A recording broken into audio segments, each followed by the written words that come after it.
Hello, hello, hello.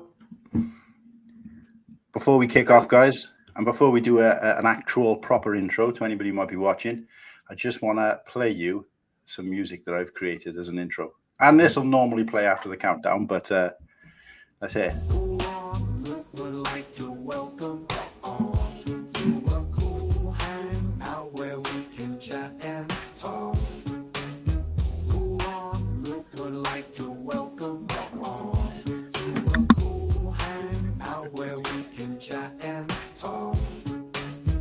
Introduction out of Cool and the gang. A bunch of UK boys, Star Wars, Lego fans. We got really keep it clean with us alternating boxer boys. Then the stop motion maestro Slurpee make some noise. And Englishmen, Irishmen and Welshmen walking through a bar. Skip the beers, dance cool, we only want that galaxy far. So settle in, grab a cup of tea, relax and unwind. Cool and the gang got the stream that's gonna ease your mind. Cool on, Luke would like to welcome on to a cool hangout where we can chat and talk.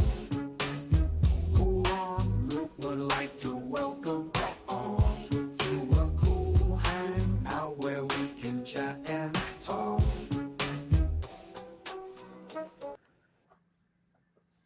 That's pretty impressive. Very nice. Oh, Well, we can't hear you. he's muted. He's muted. Sorry. So, my own lyrics as well, not even AI lyrics. My own lyrics. Written as I was walking to work, believe it or not. Okay. So then, did you have AI do that? The music, yes, but the what do you call? It's the house band. Yeah. The lyrics I came up with myself, believe it or not. So Nice. Very nice. Mark should tell you to make the official Brickworld theme song this year. Yeah. Say that again. Sorry. Mark should have you make the official Brickworld theme song this year. Who's making it? Sorry. You should. Oh, you should. I don't know how to go that far, but yeah. Well, I actually did reach out to Mark to see if I could get like a nod or something from him, but he didn't. However, they did. The Brickworld account did, I think, like or share maybe something that I put out there, but I can't keep a track because I've blown so much stuff out there.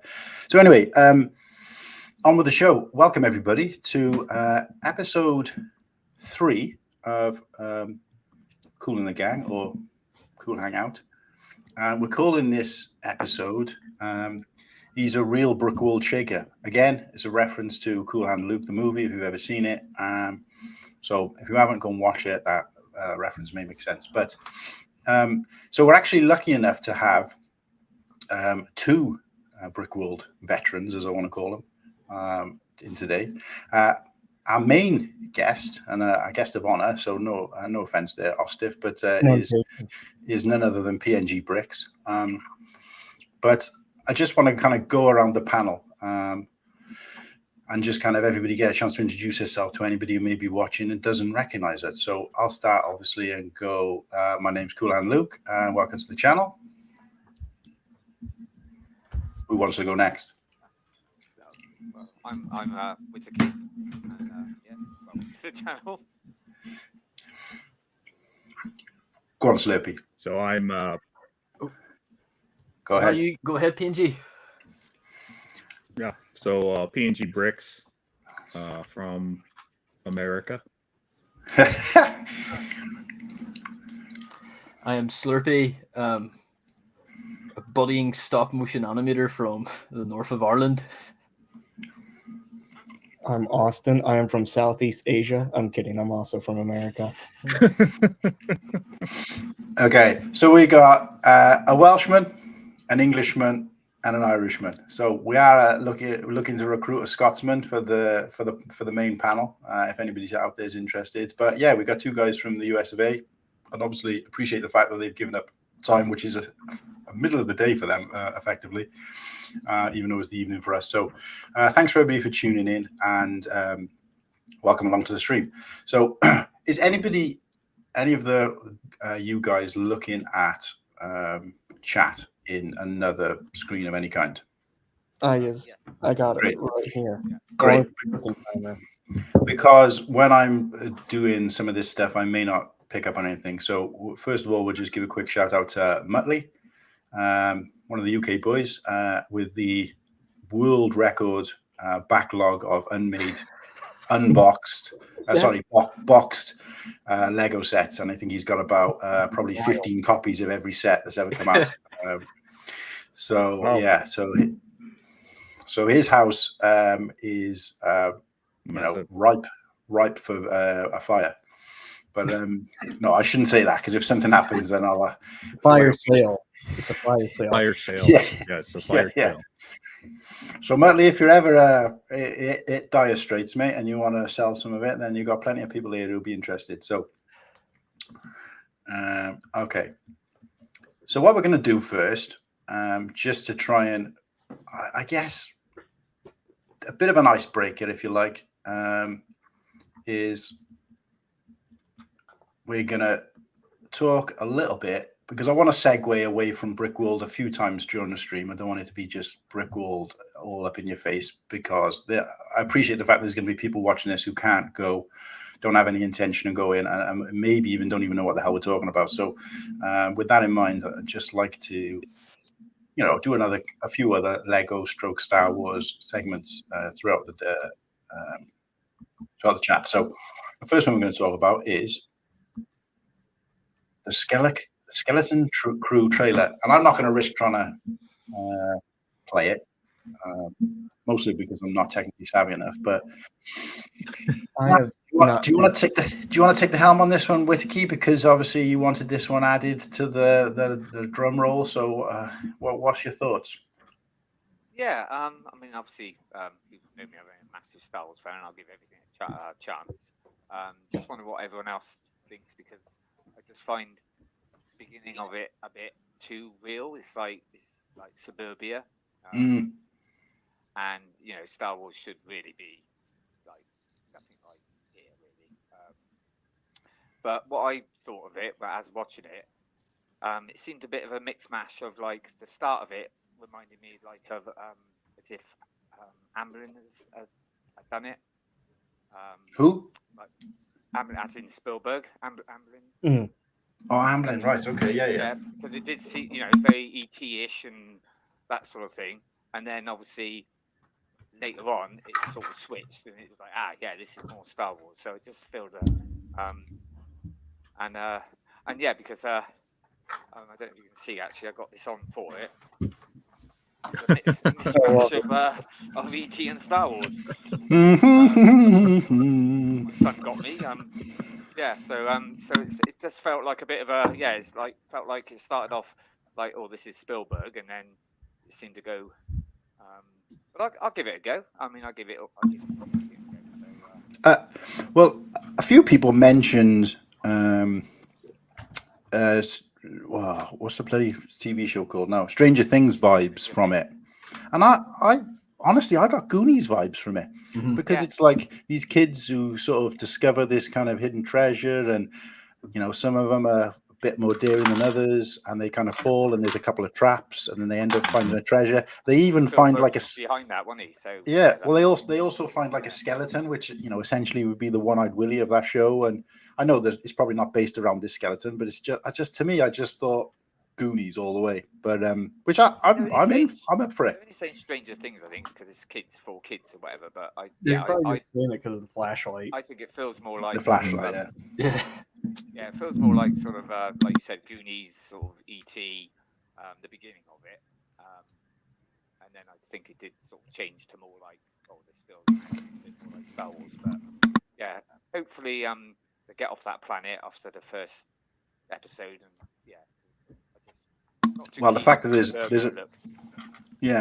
think you're right. I hadn't even picked up on that actually until you just mentioned it. But you're right. You want to see Galaxy Far, Far Away, don't you? As an out from the outset, but to just kind of see like a bunch of people, it reminded me a little bit. Now I think of it, of the scenes in Andor where he goes to his mother's house, and it's just, I'm pretty sure it was filmed in some housing estate in the UK as well or something. And so it's just like, it just seemed kind of, very terrestrial and not, spacey enough. but it was obviously mixed up with some space scenes. But again, Andor is very sort of ground based when you think of it. Yeah, I mean, There's some great. Ruffle. Well, yeah, and it was mostly UK actors as well who were kind of filling in those side. Exactly. So, He's a fine pole dancer. you're Paul. You like Paul, yeah. But anybody else got any thoughts on it? What are we saying? Are we up for it? Oh, he's got the light pole as well.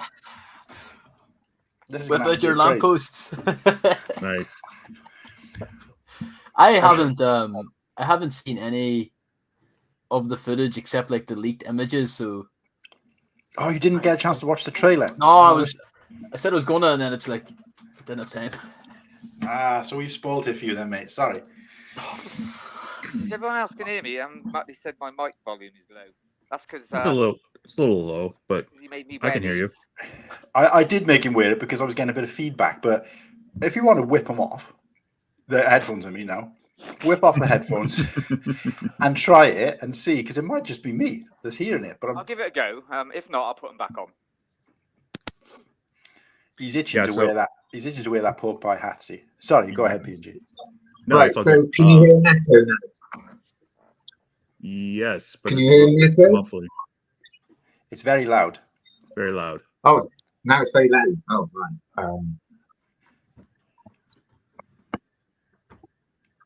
Is that better? I think It's it's pretty loud. Yeah, I mean it's fine. Maybe sit back a bit. Is that better? Yeah, Yeah. that's better.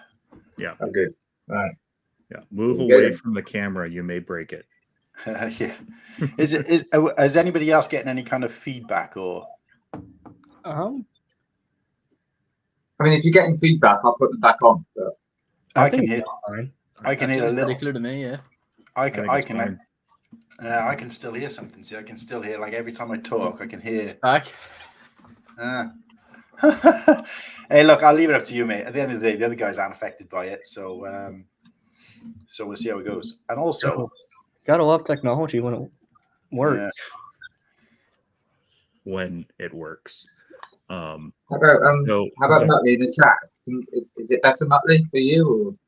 yeah. And Muttley, can you hear any kind of like almost like a repeat straight after? It's very, very, very, very small and insignificant, but it is there.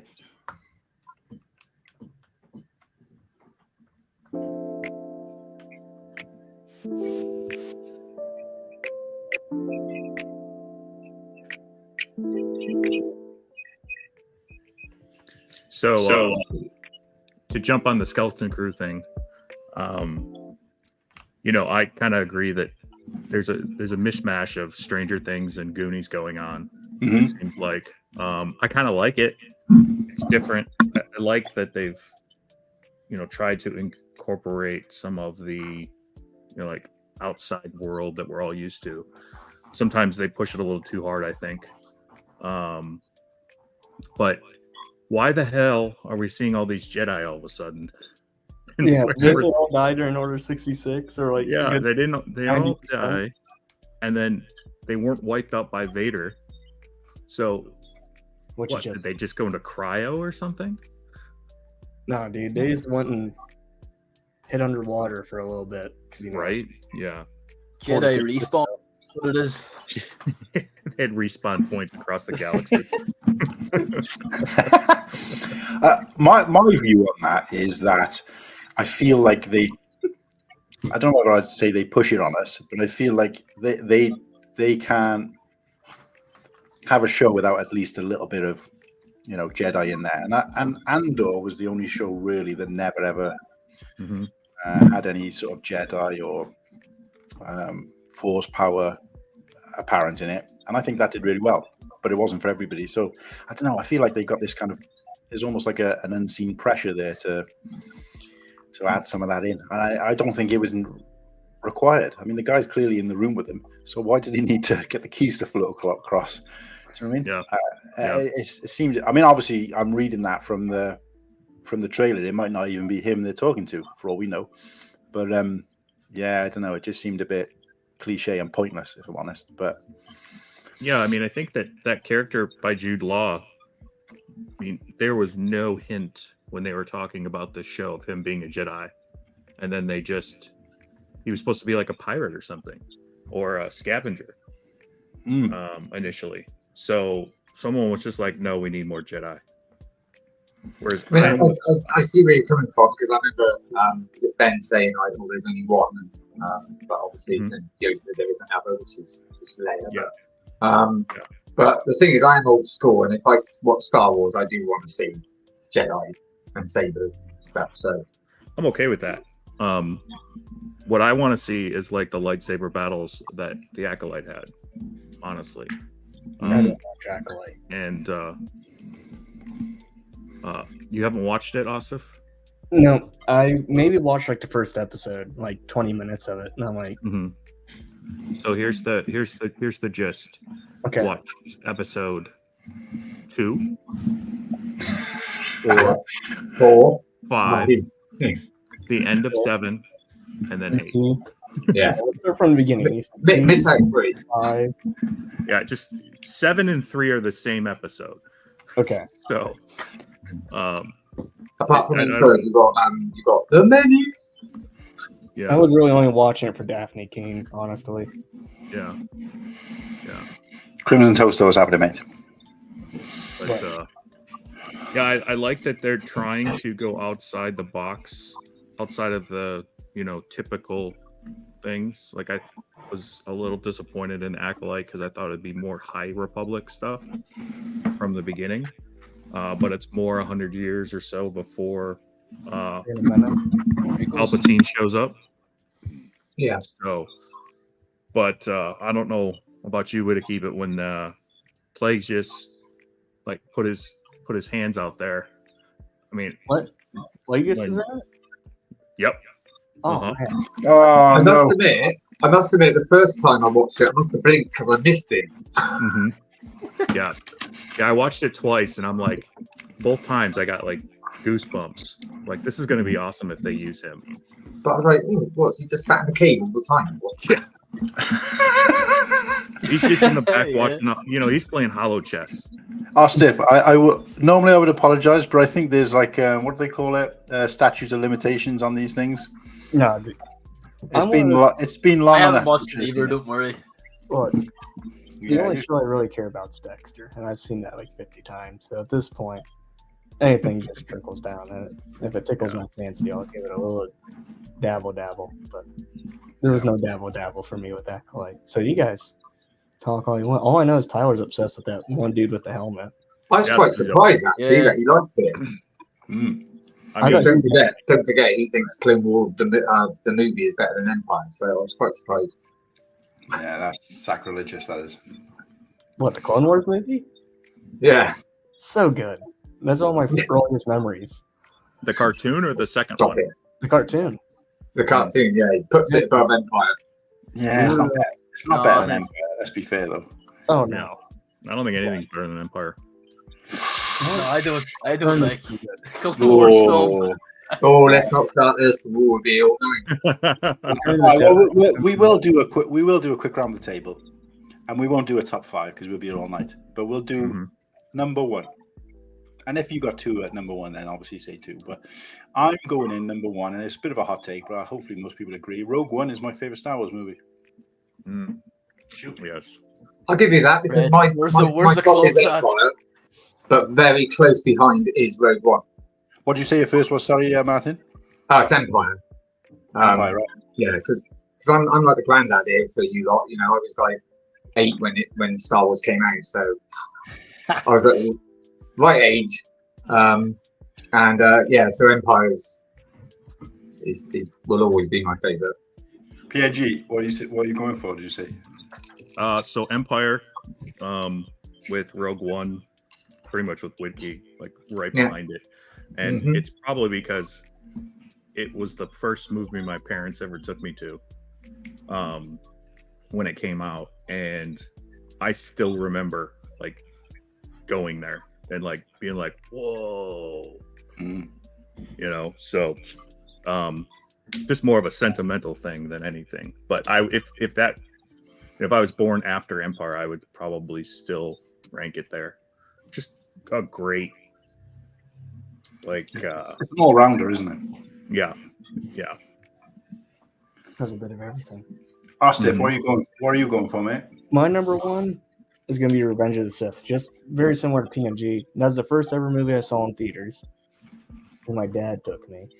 And I just remember right after we went to Toys R Us across the street, and they had like the Darth Vader transformation table, like Lego set. And that's the first set I got. So I was like, that's a good time. Yeah. And just Matthew, or Slurpee, what are you going for? Oh, Empire at the top. I've always loved it, as a kid and even as an adult. And then followed by like Return of the Jedi and A New Hope. But if you had asked me 10 years ago, it would have been Empire, Revenge of the Sith, Phantom Menace, like when I was a kid, like, or you know, but I still like. I really enjoy Revenge of the Sith. Yeah, I feel like Yeah, it's good. I feel like the prequel didn't age as well as, and I can say that from the point of view of someone who watched the movies sort of 20 years after, on both occasions, if that makes sense. And I don't think the prequels have aged as well as the original trilogy in some ways, particularly Phantom Menace. I think they have. Well, I think he's referring to like the effects, right? Like the CGI looks. I mean, even the CGI in Attack of the Clones. I just watched it yesterday. I was watching it when they're shooting down the Separatist spaceships, and I'm like, man, that just looks like the Clone Wars movie. Yeah. I think what we also got to remember is that the prequels were they were like filmed totally different to the originals. Yeah. Oh yeah. So, yeah. I think practical effects, for whatever reason, do seem to hold strong. And not only that, but obviously we had nothing to compare it to at that point because nobody was doing that kind of thing. Certainly not to that extreme sci-fi. Whereas by the time the prequels came out, we already had the sequels to compare them to. So they were never going to be, successful, regardless of how many people liked them. So, okay. I think George Crawford, with people like mine, like, when they came out, we weren't too keen, but I think they've grown, especially after the sequels. It's like making some prequels great. But yeah, they've definitely grown on me. But here's a question: if you've never watched, or somebody's never watched Star Wars, how would you get them to watch? Would you get them to watch the original trilogy first and then go back, or would you do it from the beginning to the end? Or order of release. That's the way I would do it. Yeah, because it was spoiled. It definitely spoiled that I Am Your Father bit, wasn't it? So yeah. What? I would show them one through, show them Phantom Menace, Attack of the Clones, and Rogue One. So it's just all seamless. Like the story's just completely there. Because I feel like you could understand a franchise without having it. But I feel like Rogue One, it shows a very loose plot point that a lot of people were kind of curious, like, huh, what happened before? Like, how did everything lead up to that tainted hallway?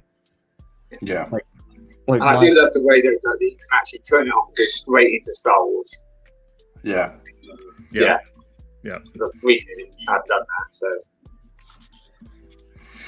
Okay, so obviously, as Sean would say, let's get into the butt of that thing. I have put a flash on for We Need Your Questions. So I know there's only a handful of people watching, and some of them have made themselves known, some of them have not. But guys, we've been looking for some questions, and they may already be lined up and answered in the fullness of time anyway. But if you've got questions you want to know about Brickworld, particularly if you plan to go or just out of curiosity, then now's the time. Bang them in the chat, and we'll hopefully address them. So, without further ado, Brickworld 25, the story so far. So, the reason I say the story so far is because I just want to let everybody know what we already know. And remember, this is a hype stream, so the idea is to just try and either get people who were on the fence to fall on one side or the other, obviously preferably the side of the Brickworld's on, and give them some information and just kind of sell it, I guess, if you like. So at the moment, the dates for the public days are June the 14th and 15th, and stop me if I'm incorrect, any of you guys. But So that would make the first day, if you're buying badges, which is obviously what we're trying to encourage people to do here today. 11. Wednesday the 11th. Thank you, PNG. So again, stop me if I'm wrong here. In fact, it might be better for somebody else to describe this, but let's just talk about like the can somebody PNG ideally, can you just go through the what do you call it, the objectives of it, just the facts, the main information, the key information? Yeah, so obviously it's the biggest Lego convention currently in the United States, and it gets people from all over the world to bring their creations. And the public days are great and all, but honestly, I think that the best days are during the week, because you interact with all these creators. You get a chance to, just talk about, for some people, you're talking about how their build process is, or what they're working on, or how in the hell did you come up with this? So you build. It's just an enhancement of the community, the Lego community as a whole. And in the U.S., we're privileged to have multiple big shows, but Chicago Brickworld is the show that everyone always says, I want to take this to Chicago. It's the Super Bowl. Yeah, it's like the Super Bowl. Yep. We haven't figured out how to sell the commercial rights yet, but we'll work on it. We'll get with Sean and the boys. But Brickworld as a whole has been around for over 20 years, specifically Chicago. And there are 4 general, I call feeder shows. Brickworld Milwaukee, Brickworld Indy, Brickworld Fort Wayne, and then now Brickworld Grand Rapids. So you get a little bit of everything in all of those shows, but you get all of it at Brickworld in Chicago. And the collaborations are amazing. The builds are amazing. They do a heck of a job with everything. And it's just not a Lego convention. They use this opportunity to support local charities for kids. So they've raised over 60. I think the number was over $60,000 last year, or this year, something like that. Mark will probably see this and be like, "No, it wasn't that high," but a lot of money is raised during that week in various auctions and proceeds, and it goes all to the kids. Make-A-Wish Foundation, the local Chicago Children's Hospital. I believe some of it also benefits the hospital in Indianapolis, the Children's Hospital. But it's great that we all get to go together, but we do get to at least help with a good cause at the same time. The best thing I can tell everyone, if you're going to go, is to try to stay at the hotel,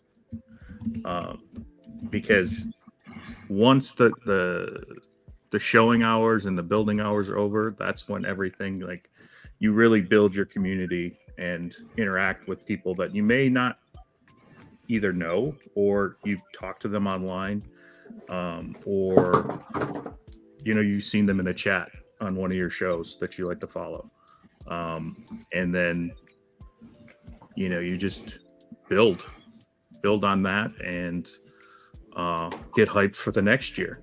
Honestly, the food is amazing.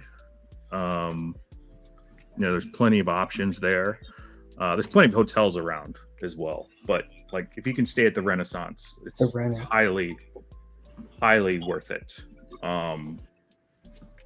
And there's the other great thing is that you're about an hour from Chicago. You can go down to Chicago. You can check out Water Tower Place Lego store, which is kind of cool. But there's a Lego store 5 minutes from the convention center, And and there's- then there's a Legoland Discovery Center. Then a band too. Yeah, and there's tons of bricks and minifigs there. So, I want to say that Wednesday, Thursday, Friday are the premier days if you're gonna go, and the public days. I don't know about you guys, but eventually your social battery gets drained in the public days. I think Saturday this year, I made it to about 11:30 in the morning, and I just was like, okay, there's too many people. I'll come back when they all go away. And there was probably 30, 40 people with me on that one. We're all going to go take a nap. We're going to go Lego store, but it's all in groups. We obviously try to get together as a group. Sean and Brent do a good job of getting people together for dinners. The group that I was with this year, AFL After Dark, we did a giant pizza party, which is part of the epic lore of this 2024 show. But yeah, it's a lot of fun. And you're going to see some things that you never thought you'd be able to see in Built by Lego as a whole. Wasn't there someone that brought like clothing made out of Lego this year? Yes. Actually, two people. Two people. I saw one. So there was a girl who made like the Poison Ivy outfit. Yeah, I saw and that. And then there was a guy who made an actual like coat. Yeah. That's a heavy coat. I'm guessing they used like the football net piece. They used the nets. I've seen it. Yeah, they use nets. Wow. Incredible, hey. Yeah, and I mean, Just a quick question, PNG. How much do you reckon you need for food sort of each day? What Well, was it that? depends on how much you eat, I suppose, but Overheads for food on a day-to-day basis.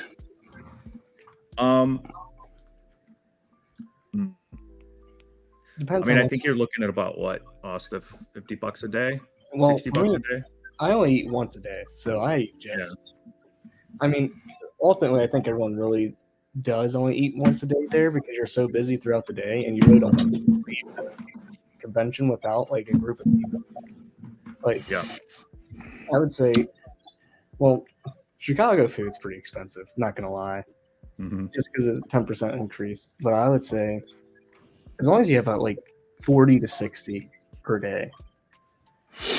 Okay, so to get a bit more perspective on that question, because it is a bit of a niche question, but for people coming, particularly from the UK, obviously we got to think about exchange rate, etc. But in terms of the availability of food, so I know you mentioned PNG about, and obviously we've seen it from the multiple coverage that we got as viewers, guys getting together and going for food in the evening, maybe getting some takeaway into the room, that kind of thing. But on a basis of kind of breakfast and something to eat during the day without leaving is there something available on site? Yeah, so they do a food truck Friday, Saturday, and Sunday. So they had a bunch of food trucks out front. Wow, there is a restaurant in the hotel itself, and then there is they've got like a little concession area as well. That food, not the greatest. Chicken tenders are bad. The chicken tenders weren't terrible. I'll give you that. Right, we're trying to sell it here, so It's amazing. Yeah. for all intents and purposes, the chicken tenders were outstanding. Look, Yes. if you were to take the Rennie's chicken tenders in McDonald's, you could just throw McDonald's in the trash, dude. That Yeah. Rennie's going to be taking the golden medal of the Olympics for food. So in terms of breakfast, what were most people doing? Were they going out, grabbing something, then hitting the floor? Yeah, I think the consensus was most people would go out to get breakfast, or someone bring in a bunch of bagels or donuts and whatnot. Do you want to know a little elite trick, PNG? What's that? So, right before I got into my hotel, there's that little Walmart like 5 minutes down the road. Mm-hmm. Yeah. I went there, and I just got the you can refrigerate the pancakes. Yeah. And I went into right where the vending machine is with ice. I would just pop in those little pancakes, and they'd have already a little pot of syrup in there. Mm-hmm. 30 seconds, and you got Wow. $2. Hot tip for everybody. Yep. Brickworld hacks. Yeah. Brickworld hacks. You can get in a car and go to Costco and have $2 pizza or a hot dog with a drink for $1.50. There's lots of options. This is why I was saying about options on site, because unfortunately some of us, well, all of us probably coming from the UK, won't have access to vehicles. And the last thing I'm going to do is, pester other people to sort of drop me down the road. Unfortunately, well, I say unfortunately, it's very different. My learning from all the time I've spent in the USA is that, you pretty much got to get everywhere by car in most states, certainly the places where people visit. Whereas in the UK, it's a lot different to that. You can pretty much walk anywhere, and car is, obviously if you want to go to work or whatever, but in terms of like going for food, and that might just be me, but it's a lot more accessible by foot. So I guess the point I'm trying to make is there's a shuttle as well that Schaumburg runs that runs you through like 4 or 5 of the hotel areas, but also to the mall, where there's plenty of options to eat. You can get dropped off at the mall and walk to different options that are not attached to the mall. You just have to find someone like me too. I mean, I go up there. I have a car all the time because I drive. And there's generally enough people who, if you coordinated it ahead of time, would be like, yeah, well, we can go to this place. And that's generally how it works. I mean, we're talking 3-4 weeks ahead of time. People are already starting to throw out ideas of, hey, what do you want to do? Who's getting in when? Do you want to meet here? Do you want to go here? And I mean, there's plenty of people who do not have cars. They just they Uber from the airport, they get to the hotel, and then the amount of people who do have cars are more than happy to tag people around, drive people around. The Renaissance shuttle actually is pretty good too. They took us to 2 different restaurants, and we just called them to pick us up. So there's not really much to walk to from the hotel itself, but there's plenty of avenues to get to where you need to go quickly. Whether it's by shuttle, attendee shuttle, or your feet. I mean, you walk across the freeway, well, not across, above the freeway, and you're in all the places where all the food is. So you could definitely walk it for sure. Yeah, I'm more of a walker. I mean, I walk an hour to work and an hour home from work every day, and it doesn't faze me at all. But it's just the way I've been brought up. Because I don't drive, obviously, I haven't had, I'm not missing it. So, but yeah, I like to explore as well a little bit. So I just wanted to make sure, this place, this convention center, because I've been to other convention centers in New York, Anaheim, places like that, and they're just kind of, a short walk from almost everything. But I just wanted to double check this one isn't just kind of in the middle of nowhere. So that sounds promising. Yeah, no, not at all. Nowhere near the middle of nowhere. You really shouldn't transportation. Just make sure you pack a good pair of Heelys before you go. How far is it? How far is the convention center from the giant bean in Chicago? It's about an hour and a half north with traffic. But you will always find people who are going down there, especially during the week, that are gonna, they're more than happy to take you to Grant Park to see the bean and whatnot.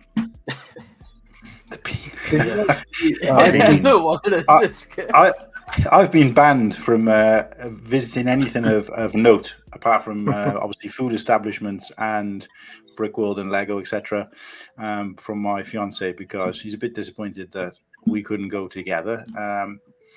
However, I have sort of explained to her that, I'm not going to see the sights of Chicago. I'm literally going there to be sort of holed up with a bunch of other like-minded individuals, and same four walls, same floor for the whole time. Which, so I'm kind of glad really that it's not in an area of interest generally, but in terms of tourists. But there was something else I was going to ask, and I've forgotten it now. That was it. Ostif. Apart from asking you if you've got anything else to add, because that was really sort of very encapsulating there by PNG, but can you just tell us before anything else, how many days to Brickworld? I don't know off the top of my head. I was gone for a few days. I have a countdown on my phone here. Do we want the private day or a full day? Everything. Well, everything. It starts for us on the Wednesday, so 294 days. Well, we're hopefully getting there on Tuesday, aren't we? Hopefully. Yeah. Well, that's something we need to probably work out close to the time, because I know, Ostif, you're picking up Padawan from the airport. Yeah. And obviously, we're not expecting anybody to shuttle us around. We'll make our own way. But what day is he landed? Try. Him and I are so. I learned my lesson from this past year, because I left my house at like 1 a.m. I had to be there in time to pick up Cooper, so I got there around like 9:45. He landed early. Shout out to Cooper. I don't want to do that again. I don't want to leave in the middle of the night again. That was brutal. Especially Ohio's like number one thing is construction. Yep. So, and then I left right after the closing ceremony, and I didn't get home till like 4 a.m. I'm like, I'm not doing that again, so I'm doing Monday to Monday at the Renaissance. Damn. Right. Okay. I think CJ's doing the same thing. Yeah. Yeah, I'm doing Tuesday. I'll be there Tuesday through at least the end of day Sunday. I'm debating if I'm going to stay Monday yet. But I echo Stiff. The drive back on Sunday was brutal. I mean, and it's not that far for me. It was like 3.5 hours. That's big. I'll trade it you. was late. I know, right? I mean, that's what I'm going to do. Hopefully, to get there Tuesday and then leave Sunday night or evening. Yeah, but we've got we've got probably about an hour. Well, how far was it from the airport, roughly? 20 minutes. I would say. I have actually. Wait. Hold. Well, with international flights, normally you have to be at the airport like at least 2 hours before. So let's call it 3 hours from the time we leave, and then I think it's a 7.5 hour, 8 hour flight back to the UK. That's 10 hours, give or take, and then travel back from the airport. Yeah, we're looking at almost 12 hours. Yeah, it's like 17 minutes according to Google. Yeah, 17 minutes. So that's fine. Yeah, I mean you can. There's enough ways. That's the nice thing about Schaumburg is that the airport is just down the road. We say that 17 miles. It's just down the road. Just so I make sure I get the right one. What's the airport called? Is it the Midway one? Or? Chicago O'Hare. O'Hare. Sorry, which one? Chicago O'Hare. Chicago O'Hare. Right. Thanks. Yeah. Thank you. So when you go into when you book it, you won't get the option for Midway because Midway is domestic only.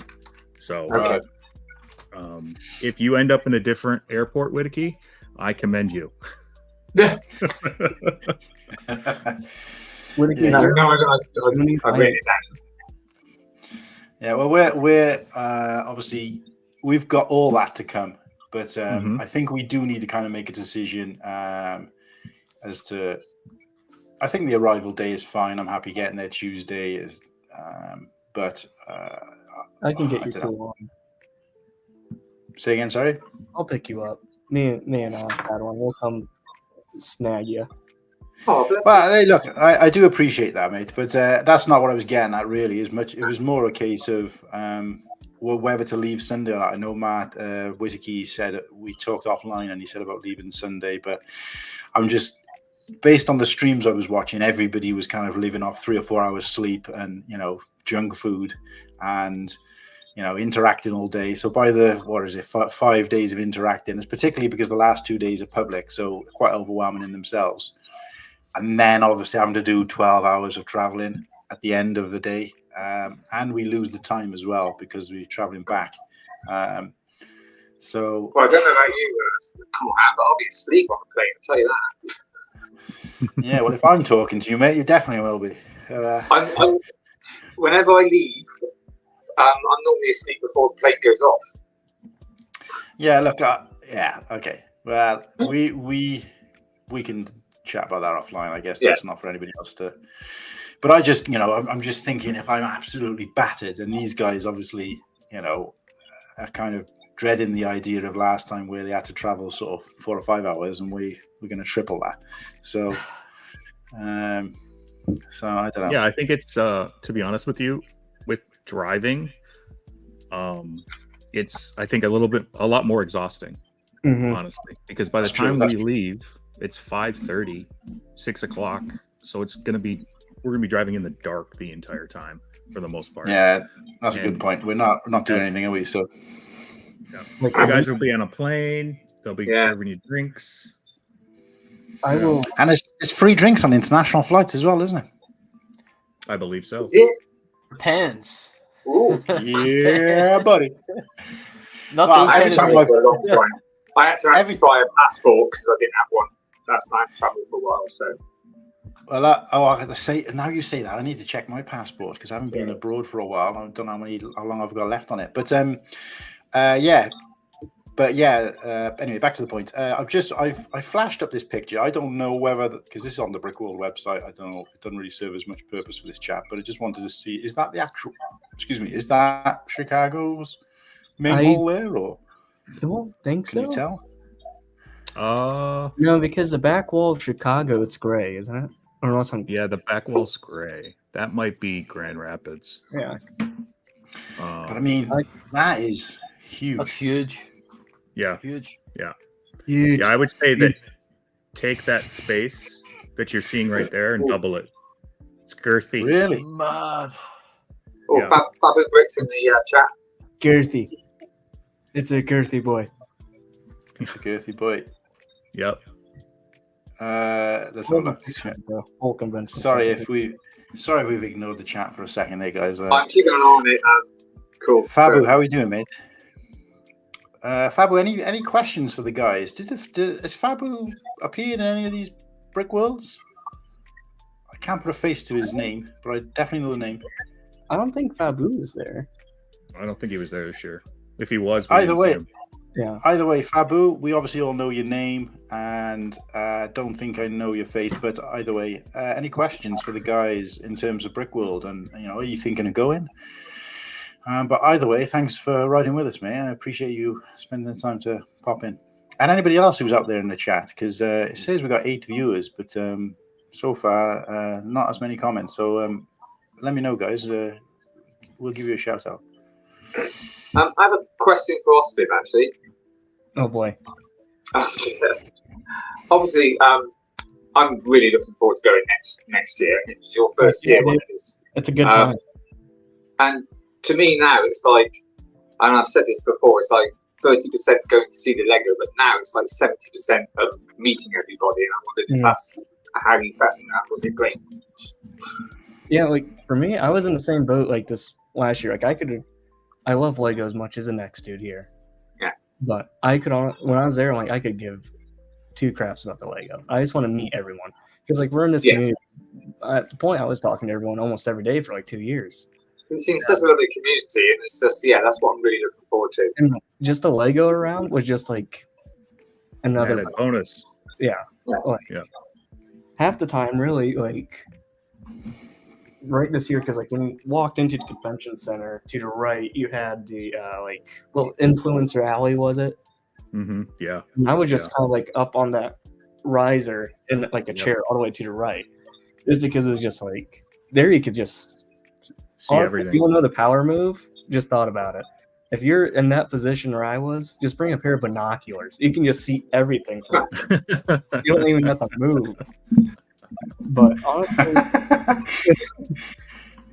look, that's what you gotta do at baseball games, Mm-hmm. But yeah, just the people. I definitely think over the environment takes over comparatively anything else there. Yeah, that's what I'm looking forward to.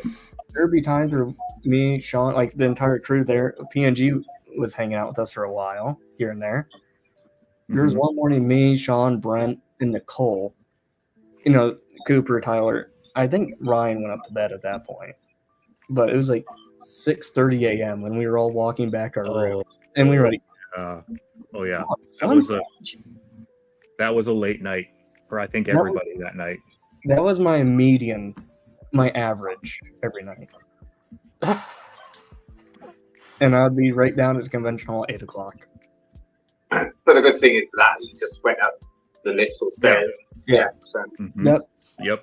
like my first night, because there was something that happened with my booking, because I was supposed to be there that Tuesday. Like my room was all good or whatever. But I guess there was something with my Marriott rewards that didn't go through. So we were all there in that. If you watch Seminar's vlog, or is that what they're called? The video. Yeah. Okay. Oh, yeah. Like where we were all hanging on that couch, like at the very beginning. And first off, I'm kind of salty at Ryan. The dude was literally like 10 minutes away from my apartment, and it was just like, oh, dude, could have had a conjoined car ride, save some gas. London Bridge is in the chat, isn't it? Was that? London Bridge is in the chat. Legend. Shout out London Bridge. How we doing, mate? Oh. That's a great question. I can answer this. Yeah. Oh, I think Austin was thinking that. Yeah. So the sleep deprivation, it doesn't exist unless you make it exist. Yeah, pretty much. I will say, like, I'm not sure if it was like my time in the service or whatever, but as long as you have someone to talk to, you don't even have to worry about the sleep deprivation. Mm-hmm. The moment where you were alone, that's when it will hit you like a bus. And that's why I say you go upstairs to the vending machine, grab yourself a NOS, a Monster, whatever it is, slam that sucker down, snort some sugar, and go right back down. What? Just to let you everybody know, we don't condone snorting sugar or anything else. No, I'm talking like 100% granulated sugar that you get at Walmart. No. That's how we get banned from the United States. Kids, don't snort sugar. We're not talking about the Colombian sugar. We're not talking about the Colombian sugar. Another hack, don't do it often because it will deteriorate your brain. Fair warning. But if you need to stay awake in a pinch, snort Perel. What? Wait, what? Yeah. What was it? It was what we did in boot camp to get by. Was if you snorted Purell, it would send a jolt, and you'd be awake for like 10 hours. I'm not too sure what that is. Wait, isn't that like hand soap? Yeah. Wait. Isn't it like hand soap? Yeah. Yep. Uh-huh. It'll work, but don't recommend it for sleep deprivation. Doubles all day. Yeah, I don't. As long as the way I look at it, as long as you eat, you drink a crap ton of water. Because there's one day I kind of forgot to drink a little bit of water because I was just pounding energy drinks to stay awake. That I think it was a day we were all leaving, and Cooper was like, "Dude, you good?" I'm like, because I kept like teetering, and I was so lightheaded that I probably shouldn't have drove home that day. I should have just went right down to the Wyndham, right down the street, stayed there. But I'm like, no, I got to get back to work. But yeah, as long as you're sleeping like at least an hour or two, you'll be fine.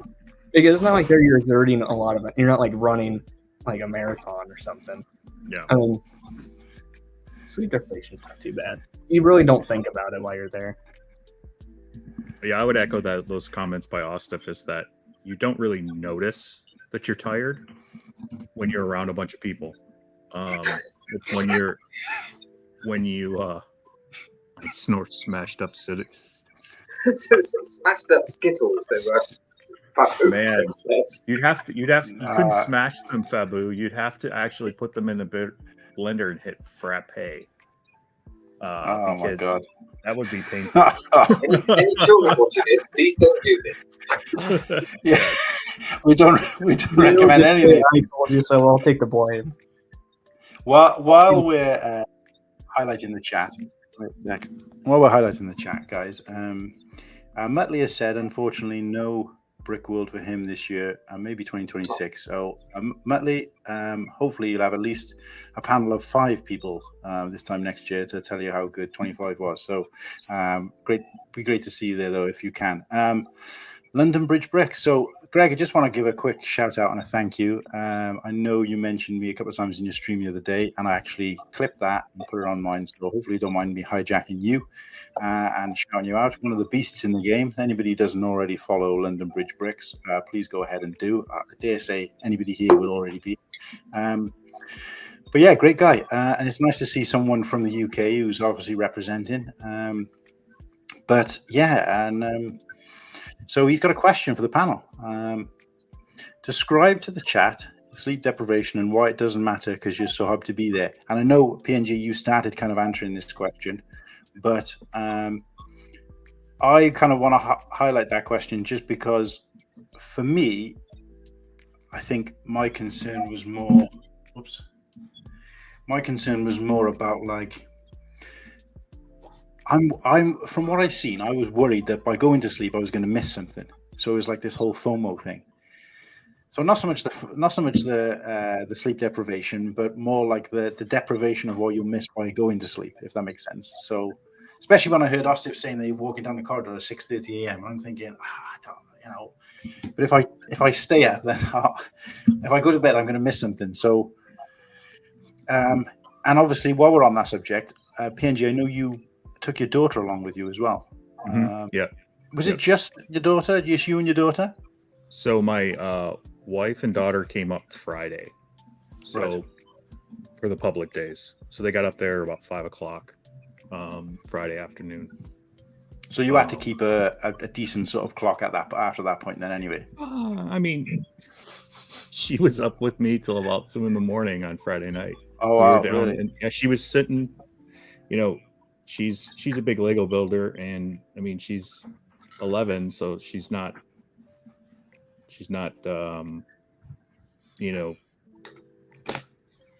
as innocent as like you think that they would be, but she basically brought like 6 sets down and was sitting around and building, and I think I had about 6 or 7 of the girls said they wanted to take her home with her because she was just another one of the people, which was great. Yeah. But that was the only night that she stayed up that late. But my wife was tired because she had worked that day, and so yeah, we let her sleep. I think that kind of just kind of says everything about this Lego community, particularly the guys going to Brickworld, in that this community I think has probably been the most welcoming and sort of inspiring community that I've ever been a part of over my sort of 40 odd years. And just seeing that, and just seeing how Sean and Brent in particular kind of, arms around everybody, as well as probably some of the other big guys, London Bricks, Bridge Bricks included. I have one thing to say about him. I remember seeing you with your daughter, and it was just like you said, it was like one of the crowd, which was fantastic. Sorry, Austin, go ahead, mate.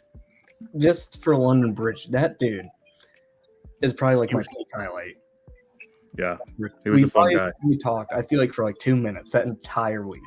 But it was just like, this guy, he's a cool dude. Like, I wanted to be just like, I'm like, finally, someone in my height bracket.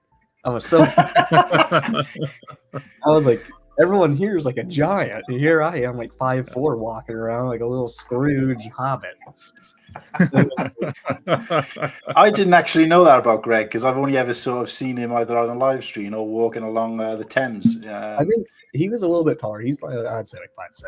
But I'm like, still, someone that's not above 6 feet. Whoa!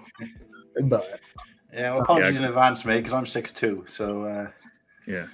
At this point in my life, everyone's taller than me. All right, so my There's a dad. good job my son's not coming with me. 6'5". You're 6'5". Ridiculous. Yeah, it's ridiculous. You are? I'm a little Myself. more average. I'm 5'9". Like it's. You guys are Wow. mega giants. Like, Well, I used to be, I think, 5'10", but I shrunk at my age. there's a good picture. But I of was me. going to say, PNG, it must have been nice as well because on Sunday it's Father's Day, isn't it? So that must have been nice as well. Yeah. Yeah. It's kind of our. It's been our tradition the last 3 years to go to Brickworld. This is the first year that I did the full week. right, okay. Greg, yes, I am 6'4". Wow. He probably remembers that because he interviewed me on after I was inducted to the Builders Guild. Bearded Builders Guild. BBG. Yes. And the first thing he said was, "Oh, mate, how tall are you?" I was going to say, is he Australian? What's that? Nothing. Yeah, that wasn't the best. But I tell you what, though, I mean, just doing a quick segue. Has anybody heard Snoop Dogg do an Irish impression? No. No, I don't want it to. Yeah. Yeah, it's probably more of it's less like yours, Slurpee, and more of a Conor McGregor. I think he was taking the mick out of, and but it's really Who the hell good. is this guy? Probably one of those kind of. Yeah. Anyway, PNG 6'4". Yeah. So is that your height then, PNG? Yeah. Uh-huh. And how tall did you say you were, Martin? With me, I'm between 5'9", 5'10". I think something. I'm not sorry, too sure. I thought you say you were 6'5". You're talking about your dad or something, were you? My dad? No, Who, me? Sorry. Yeah, I thought you said. Oh no, someone was my 6'5". son. No, Your my son. son. Yeah. Right. Giant. Okay. Here's I'm pulling this up here. I was going to say my dad passed away ages ago, but I didn't want to make it awkward. Nick he's hunching over there. I am hunching over there. Wow. He's hunching. Dude is a giant. Yeah. Ah, goddamn, yeah. I had He's to like do that he's a like a lot. whole head. Yeah, his entire head's about the size of my torso. I was going to say, does the hotel hire like step ladders? That'd be quite nice. No, you know those little stools you bring to wash your hands as a child? I'm bringing one of those. Oh, right. I got a picture of that. I mean, someone could just build them out there, like I'm sure. That's just like. Yeah. While we're on the subject of the Bearded Bricks gig, I don't actually know what that is, but I do want to just quickly, maybe someone can fill me in a sec, but while we're on the subject of that, I just want to quickly give a shout out to my brother, Stephen. He's no way, shape or form connected to the LEGO community, but I know that he has sort of tuned in since he found out that I've been live streaming, so don't see him very often, but he's recently he's a part of something called Bearded Villains. I don't know if you guys have ever heard of it, but they are worldwide, and they're a bunch of like guys who dress similar to like a motorcycle club, with their sort of cuts and all the rest of it, and patches, and they do a lot of charity work. And he's been quite heavily involved in that recently.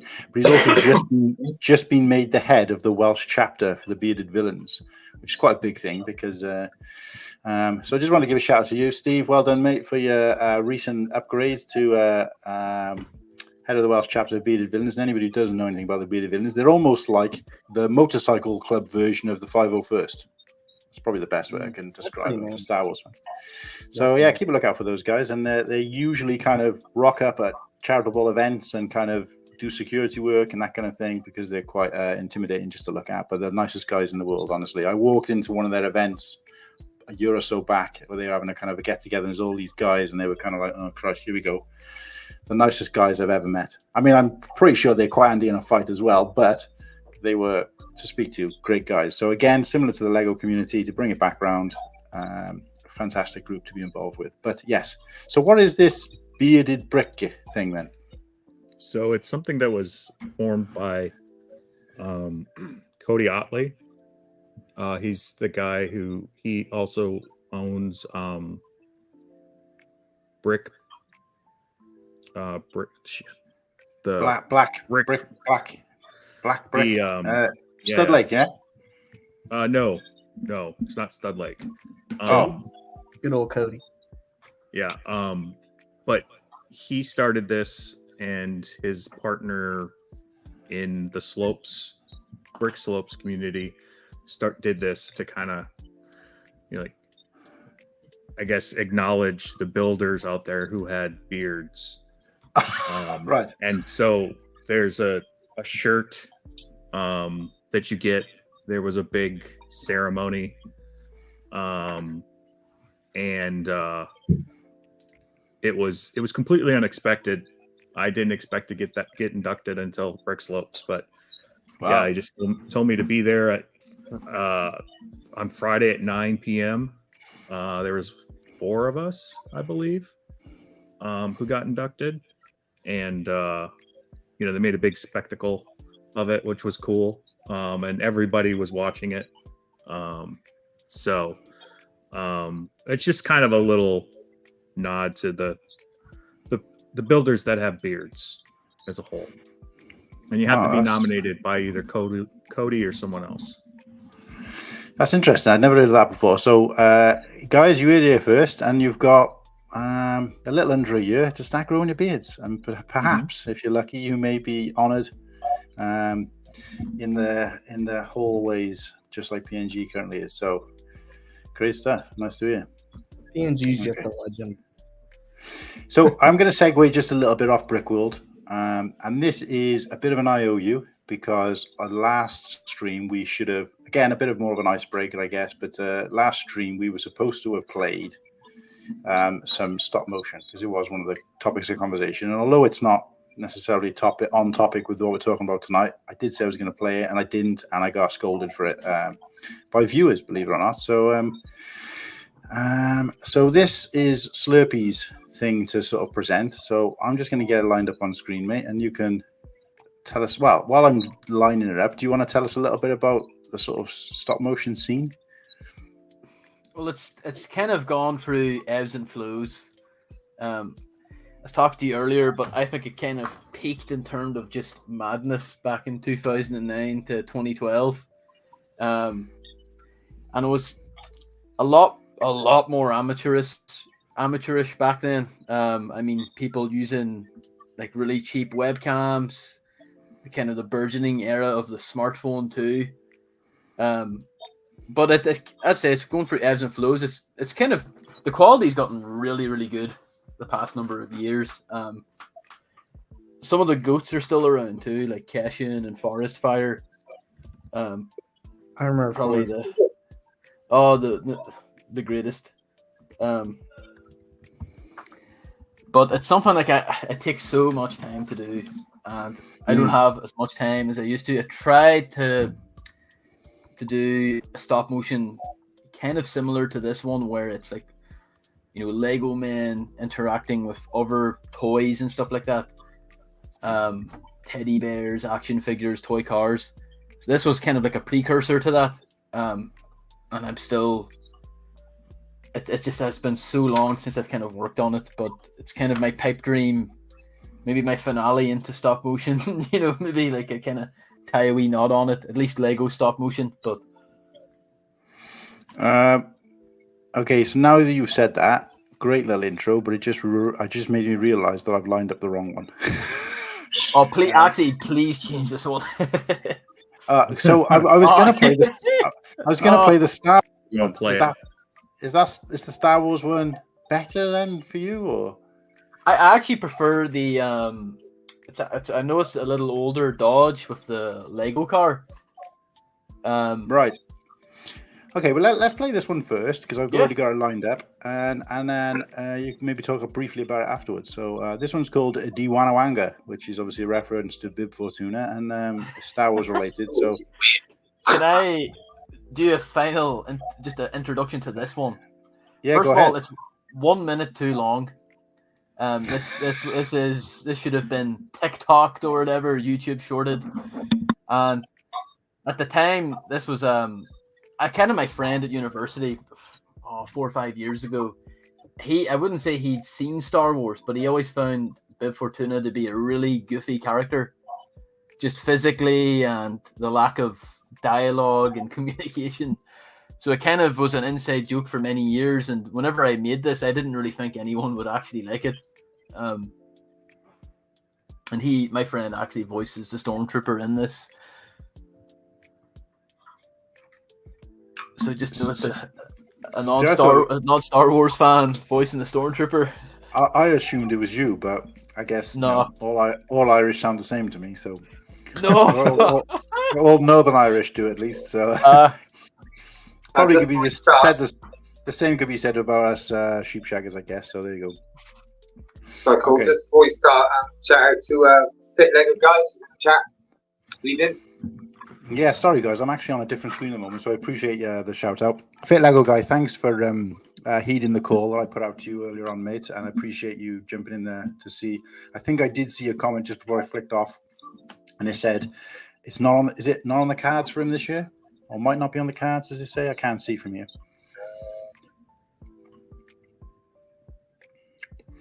But anyway, not this year or next year. Well, Fit Lego Guy, that gives you 2 years to grow your beard, mate. So think of it that way. Okay, so let's play this without further ado, and hopefully the audio comes through as well. Tell me if it isn't.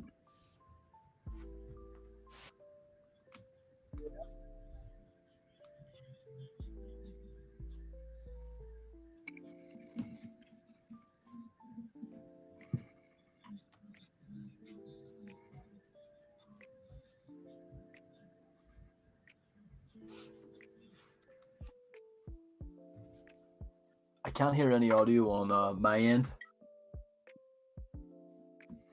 Did anyone else hear any audio? No audio. Ah, balls. So I'm screen sharing, and I didn't see an option to screen share with audio. So apologies. Have you got a? Would it be better to play a link direct? Do you think, Slurpee, or? I just don't know how. There's literally nothing on this YouTube screen. Oh, wait a sec. Sorry, guys. I should have sort of tried this prior, but I didn't even think about the audio, to be honest with you. I played it and it worked fine, but I didn't think about the audio because I could hear it, but obviously.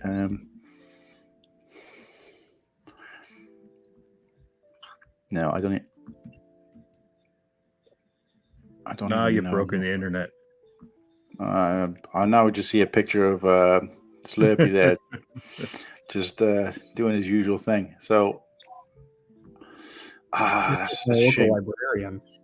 How do I get that? Have you got a link for it, Slurpee? Because I know last time you threw it in the chat. Oh, he's muted. You might be muted, Yeah. Slurpee. Oh yeah, sorry. I'll send in a wee link for both videos. Yeah. Oh yeah, sorry. Right, we've got an echo now. For both videos. That's a link there in chat. See if this works.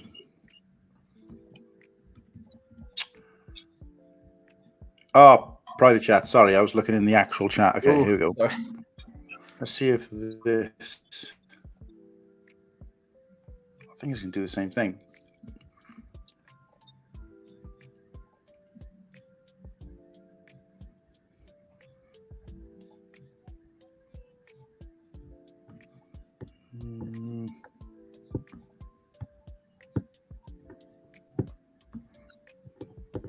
Right, might have to talk between yourselves a little bit. I was trying to sort this out. Sorry, guys.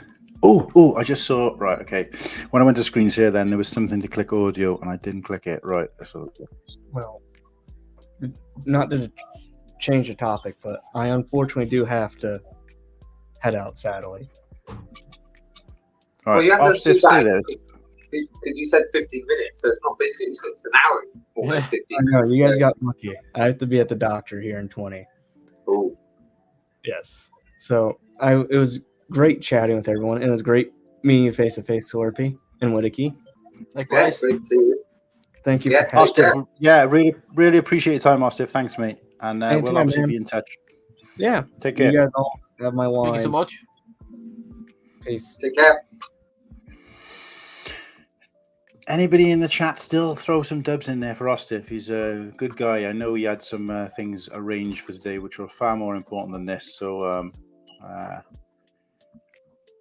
he did kind of hint to it just then briefly, but I'm not going to go into it. But long story short, he had a lot going on today. So bless his heart for making the time. Right, let's try this again.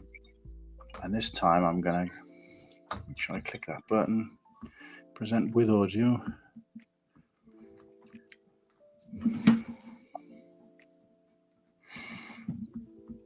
Mm-hmm.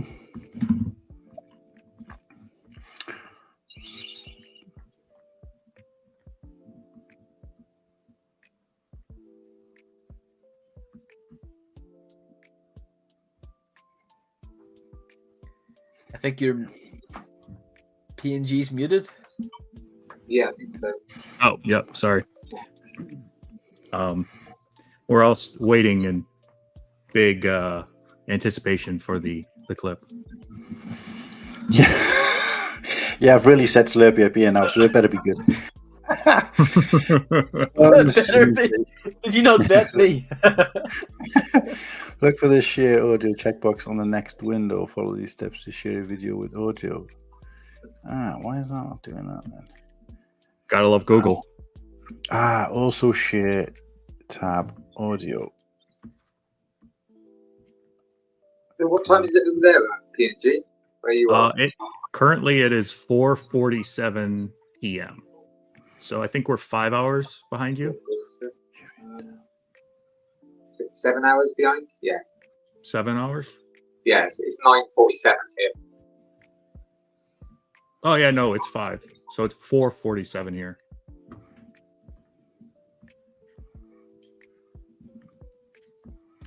Are you on the East Coast? So I'm kind of in the middle, not truly in the middle of the country. If you look at a map and you see the Great Lakes, I'm just below the Great Lakes. Yeah, so is that above Missouri, right? No. So Missouri is to our west. By 2 no, states. you're right. Yeah, you're after Ohio, aren't you? So below you would be Pennsylvania, right? Below us is Kentucky. Pennsylvania is east of Ohio. Right. Okay. So yeah, Kentucky, Tennessee, and then I'm just trying to visualize it because I've kind of studied the map of America, believe it or not. So yeah, I wouldn't be able to tell you the shape of the state, but I've got an idea roughly what you are. Yeah. Because it's Tennessee, Kentucky, then Tennessee, and then you got sort of West Virginia, then just to the kind of west, east of that, right? I'm with you, yeah. Okay. So I think what biggest fan. Yeah. say again. My friend. I'll not say the first name, but Mugsy Lad is in the chat. Evening. What's up? Is this the guy who voiced No, this is. This is another good friend. Yeah, well, but feel free to do a shout out, mate. And if there's any links to Star Wars or Lego, go ahead while I'm doing this. I don't know. He's not a Star Wars fan. I don't want to say Muggsy's not a Lego fan. I would definitely say he's interested in getting the Lego Old Trafford set. He's a big Man United fan. But he's bought me many Lego for gifts and stuff like that. So I don't know if I should shout out his Twitch. Yeah. Plug as many people as you can. Yeah. Which I think it is still Mugsy Lad on Twitter. Let me just double check. It's been a minute. Yeah, it's Mugsy Lad on Twitch. Nice. So check it out. It's good to see my story is actually connected with some people. I tried to set up one of those like Bitly stories to see if anyone would click the link, but can't really check it right now. So while we're waiting for the clip, one of the apparently this is now like ACOB legend lore. One night we're sitting, I was with the boys, Sean and Brent and Tyler, and it was late. It was probably 1-2 in the morning. And they hadn't eaten all day for the most part. And I'm like, well, we just had a bunch of pizza. Let me just go up to my room and grab what's left over. And they're like, wait a minute, you have leftover pizza? I said, yeah, I have like 5 pizzas. And so I just Oh, What? so you 5 actual pizzas. 5 I've heard this pizzas. legendary story. Yeah, Ah, Yeah. go I ahead. didn't know it was you though. So cool. Yeah. So I brought that down, and Tyler was slinging cards. I handed him a slice of cheese, deep dish cheese, and he's just like, oh my God, I was just thinking about pizza. Thank you. And then I gave it to Sean and to Brent, and they're just like, that. I guess that's how I've become a legend. Yeah, I have heard. I mean, Yeah, we did go out together to eat one night. I think that following night, honestly, with M&R and Cooper and Ostiff and Mayo and Tyler, and that was a fun time. That's, I think, one of my memories. I say memories, obviously not that long ago, but of seeing you, because obviously I think I'd seen you around and about in the chat, Girth Gang, and I think I'd seen you briefly on sort of Instagram, because a lot of people on Instagram don't really show their faces. They're just whatever, it's up to them. But I know you were quite like, a bit like myself, not afraid to sort of show your face and just kind of talk to the world while the camera's filming you, kind of thing, and which is great. But I think you were sat opposite Brent, and you were sort of sharing some wings or something. And I thought, wait a sec, this guy's just one of us. One of us. Yeah. And he's just like there with these superstars, or to us, superstars, just. Yeah, I just, that video I posted too on Instagram, but it's on my page, was a complete, like, we were talking about this awesome Cajun ranch. And Brent was just crushing it. Like, he tried it once with fries, and then he dipped everything, and I mean everything, in this ranch. And so that's when I was like, this is content. And got my little Australian English voice saying, here we have Brent, just absolutely crushing this Cajun ranch. And then I panned over to Ryan, and I go, and Ryan with his chicken fingers and fries. That's all he eats. It's a David Attenborough style thing. I do remember. Yeah. Mm-hmm. Okay, amazing. Right, guys, sorry to kind of break up that. We will get back to small Brickworld chat shortly, but I'm over a barrel here. So what I've had to do instead, I've opened up YouTube in a window, because apparently that's more accessible than opening it on YouTube. So I'm hoping this time it'll work, because apparently audio comes automatically with a window and not with another application, if you like. So let's just try this. So share that. All right, what are you guys seeing? Can you see? Yeah, so we can see the images. Let's see if we have any audio. All right, then let's have a look. Fingers crossed it works this time. I can hear audio already. Yeah, that's it.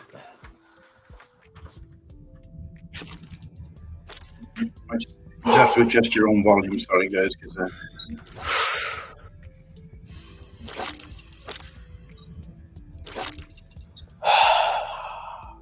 Hi.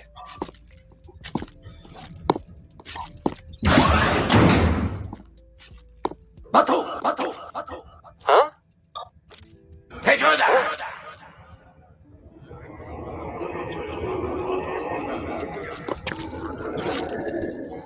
What the? Who goes there?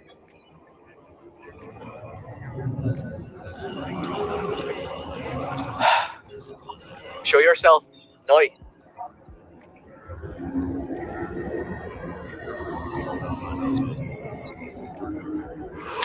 Speak up.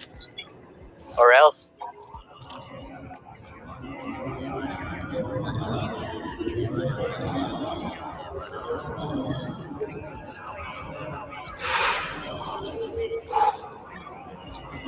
All right then.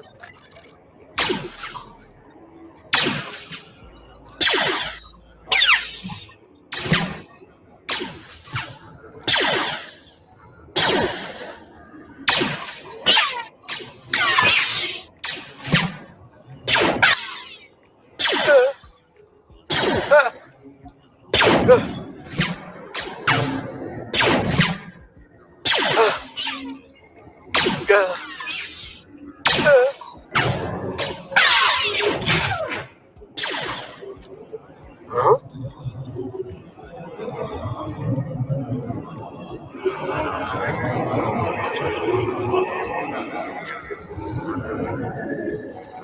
What?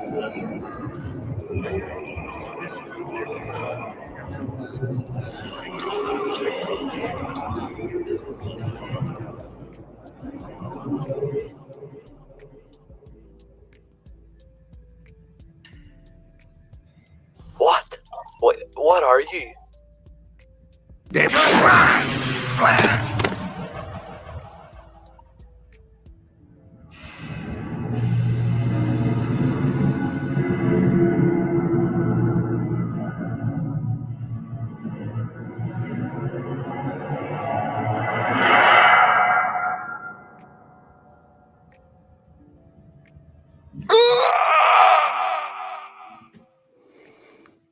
They wanna wanga, wanga, wanga, wanga, wanga.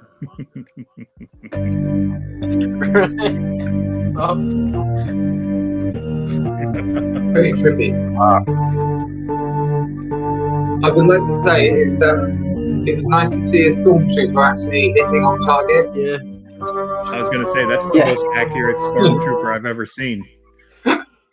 It was again, thanks for showing it. It was it's far too long. Like, it should have only been 1:30, but I had so much footage that I was like, I'm just gonna like what like YouTubers stretch it to 10 minutes. I was like, I'll stretch this to 3 minutes.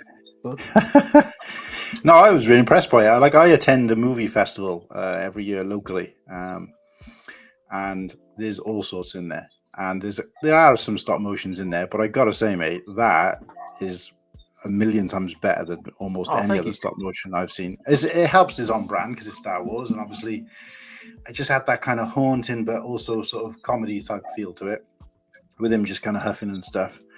But yeah, the fact that he kept shooting on target as well is like, yeah, he's a loss to the Empire. But I was just going to pause. The only thing I was thinking all the way through that is that, you know, we've watched it for 3 seconds, and that's probably 3 hours of work.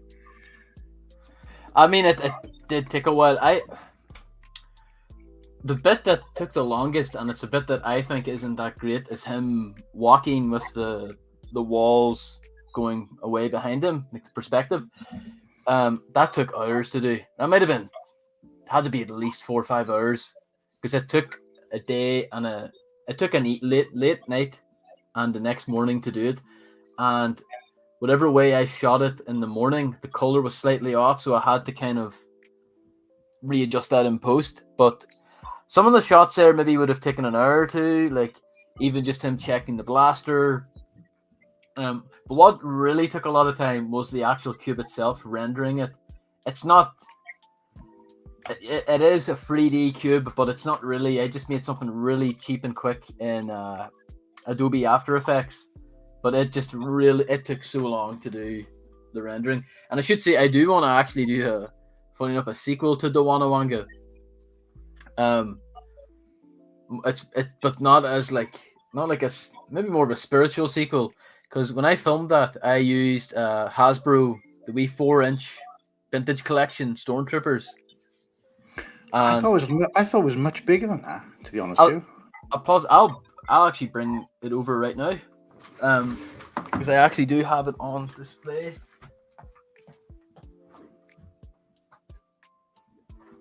Because I've watched a couple of these videos, Slurpee, and I've got to be honest, I don't think I scrolled all the way across because I don't think I'd seen all these before. So this is the figure, and this isn't the exact figure, but it's the one I would have used in the film. So, you know, don't actually have a normal Stormtrooper, but you know, an extra 2 inches. But I do want to make a sequel. The only problem with these is they do have full articulation, but it's quite like, I want to say kind of stiff and not really full set. Like you could move it a bit, and then it might slowly start to move back. Like it's not for stop motion, but I do want to use kind of the Black Series one instead. Like this one is much better. But that would mean making bigger sets and stuff like that. But I do want to make a kind of a Dawana Wanga 2, like Redux one that's actually, if you want, I'll spoil it. It's basically the same one, but just better. So the Snyder cut.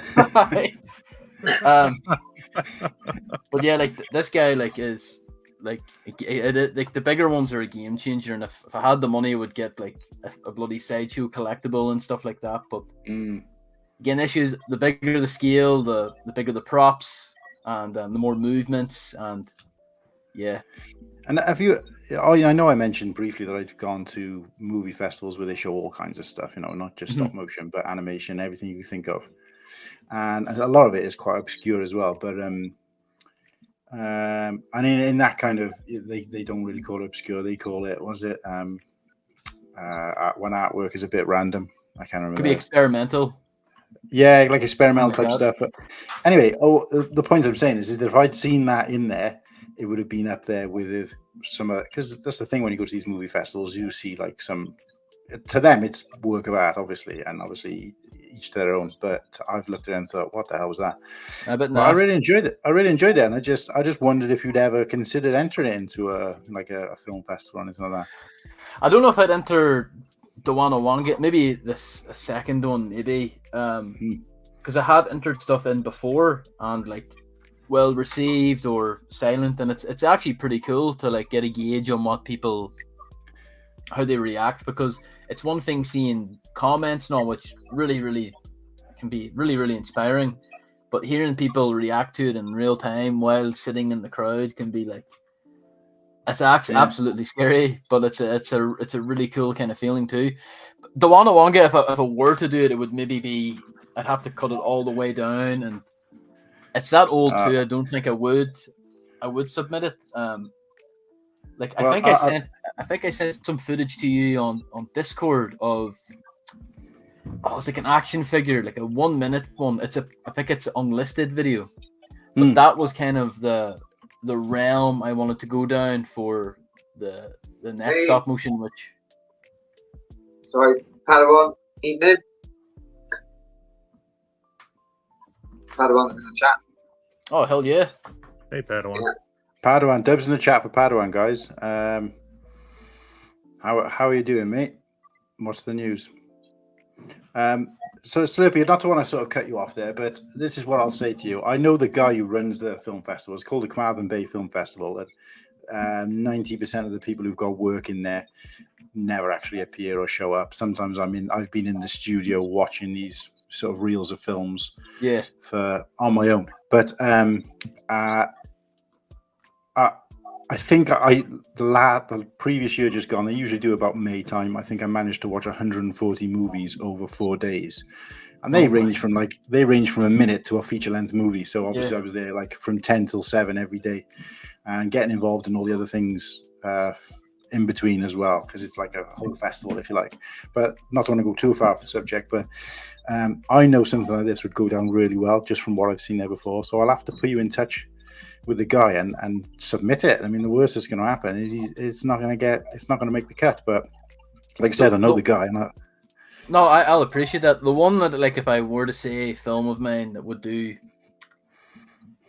because I've only submitted, I think, 2 of my films that have gone on to like multiple festivals or showings, and it's Dodge, the wee Lego Man versus the car, and the Forlorn Pescator, which was my university final film.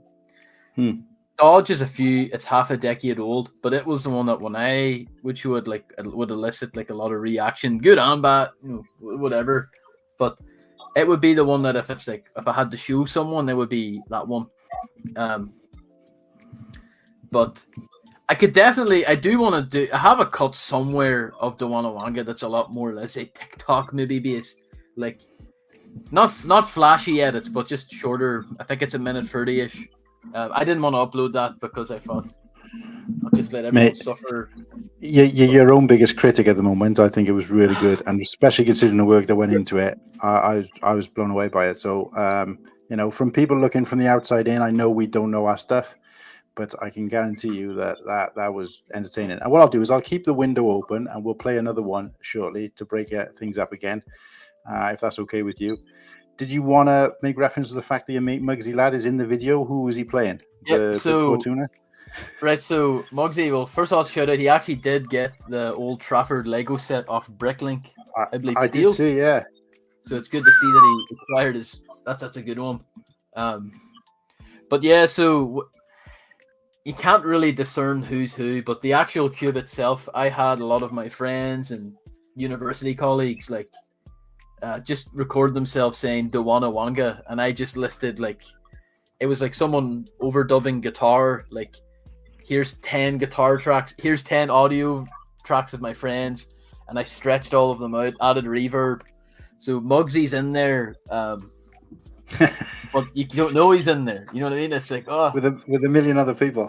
And that's why I wanted it to be a bit goofy too. Is like because I normally wouldn't get my friends involved too much in my films because it's like a lot of the stuff I do silent, or it's characters grunting and stuff like that. A couple of reasons for that, like it's a lot easier to animate someone who can just shrug their shoulders and speak like that as opposed to mouth movements. And even Dawana Wanga, there actually is no one speaking in terms of mouth movement, but I wanted this one to be a bit more. Just I get the friends involved, and if it becomes popular and does really well, they're going to want royalties as well. That's the thing. Yeah. I think because I got my sister to do the music. I don't actually know, but I think I don't know if it's been claimed by anyone, like copyright or anything like that. I'm sure the mouse has seen it and was like, we'll let this one slide, but. Yeah, I never really thought about that actually when you're using other properties like that. Yeah, that's a good point. I don't know how that affects festivals either, but yeah, no, I'm pretty sure I have seen other stuff like that, but I can always obviously check. So yeah, we will try and view one of the other ones you mentioned later, if not both. Padawan, doing better. I'll be back at it soon. I miss you all. Miss you guys. Just been very stressful a few weeks. It could get worse. Look, mate, obviously, our thoughts and prayers are with you at the moment. I'm not going to sort of share anything more than that. But hope things will get okay. If you have got the link. I sent it to you earlier. If you want to pop in and say hi. But I appreciate that. It might not be a good time for you. But nice to see you here, mate. You're not forgotten about. The only thing I started worrying about, particularly when Austin was on here, and I didn't get a chance to ask him, is are you going to be available and okay to order your tickets Thursday? I don't want you missing out. If you need someone to sort of go on and do it for you, then let me know. We can try and work something out. I don't quite know if that's going to work exactly, but let me know. I'm pretty sure Austin's probably got your back though. So there we go. So let's get back into the butt of this thing. So I didn't see, unless anyone else did, any more questions about Brickworld. I didn't see any more. I have one question, and I'm not like Willicky and Coolhan. Like I'm still 50-50 ongoing. Just logistics wise, like it could be a little bit difficult. I was in the States while Brickworld was on this year, but I always hear a lot of stuff about the hang afterwards. And I've been in hotels where like kind of after hours, they're very, very strict. Angry other residents, shouting down the halls. What's it like, with the Renaissance? I'm guessing a lot of it's kind of booked out anyway with fellow attendees. But so most of the people congregate in the first floor of the hotel is kind of, there's nothing there except a pool and then a walkway to the convention area. Sorry, did you say a pool? A pool, yes. Do we all have access to that? If you stay there, yeah. Ooh. Now these are the questions we need answered. Sorry to break hot tub too. Oh, hell yeah. So he's there. Go for the Lego, stay for the hot tub. Wait you up, jump in the pool. Sorry, anyway, you were saying PNG. Carry on, sorry. The second floor is like where the main lobby is, which makes no sense whatsoever. But hey, To each their own. And there is an abundance of space where everybody pretty much congregates for the most part. And there's a bar area where some people will hang out, but then there's just chairs and couches that everybody chills with. I had a cooler with me, and we just drank out of our coolers, and that's how you know he's a veteran. He brought his own cooler with him. It's amazing. Yeah, on wheels too.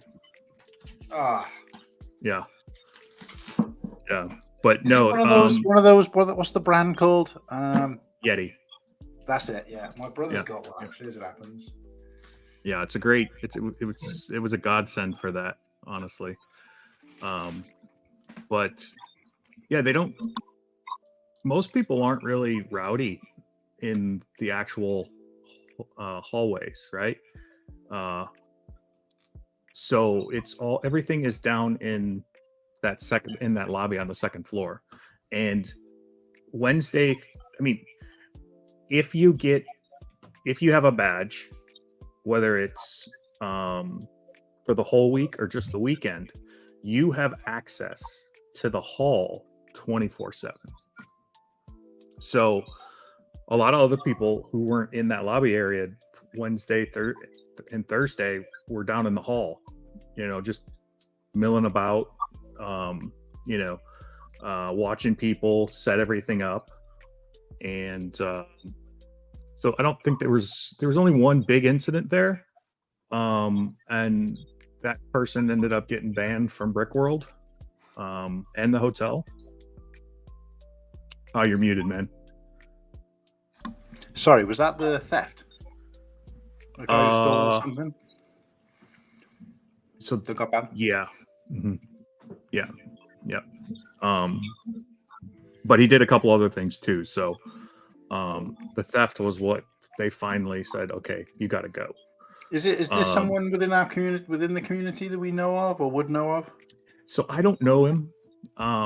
He's in the community, but he's not. I don't know what his handle is or anything like that. So it's just unfortunate hearing that kind of stuff too. Yeah, I mean, and everybody pretty much, everything's pretty low key. Was low key this year. Last year it was a little more hectic. I think that Mark did a great job of kind of like saying, okay, we're going to have things here, here, and here. Police yourself. And so that we don't have to police you. And, anytime that there was an issue, Mark was there to figure out what was going on and whether that person needed to be either escorted up to their room or escorted right off the property, which the one guy was. So good. But yeah, no, it's not. I didn't think it was very rowdy. I mean, everybody does their own thing. I think the biggest group of people we had all at once down there was maybe 50 or 60, divided into those little sub areas. And there's a couple of rooms. There's a couple of floors that like face the actual lobby. I think it's like 3rd, 4th, and 5th. That I knew some people who had those rooms, and they said they could barely hear anything, even at like 2 or 3 in the morning. So it's insulated well. That's good to know, because I wasn't sure if I didn't hear of any incidents regarding like maybe noise pollution or partying. So I was kind of thinking anyway it was going to be well sorted, but it's always something that kind of maybe keep in mind, like. But yeah, we made sure that what we cleaned up, when we were done, and I think that helped considerably, because at one point I think there was like 100 bottles and cans just chilling. Damn. Yeah, we should probably clean this up. Cass, one thing. Nice. You said that the convention hall was open 24/7. Yes. So you could go down, and I'm guessing the lights aren't on. or are Well, they're they on- like? Mhm. So you could stroll around at 3 a.m. with a tin in your hand and just, oh, these mocks are so cool. Like you can Mhm. go around and see. Damn, Mhm. I wasn't 100% sure. Wait, really? I didn't Oh, yeah. realize that. I thought when the guys were talking about being able to, go around, I thought like maybe the public areas, like the bars, that kind of thing, all night, which is still unusual for a hotel anyway. Certainly in this country, to be able to just access public areas, bars, and all the rest of it, 24/7. But to actually get into the event itself and kind of wander around, that's amazing. Yeah, as long as you had a badge, you had free reign. I mean, you're just going to be seeing people putting their stuff together. But like Friday night, is Friday and Saturday night are really the best nights to, like, if you want to do content or highlight certain builds, those are the times to do it.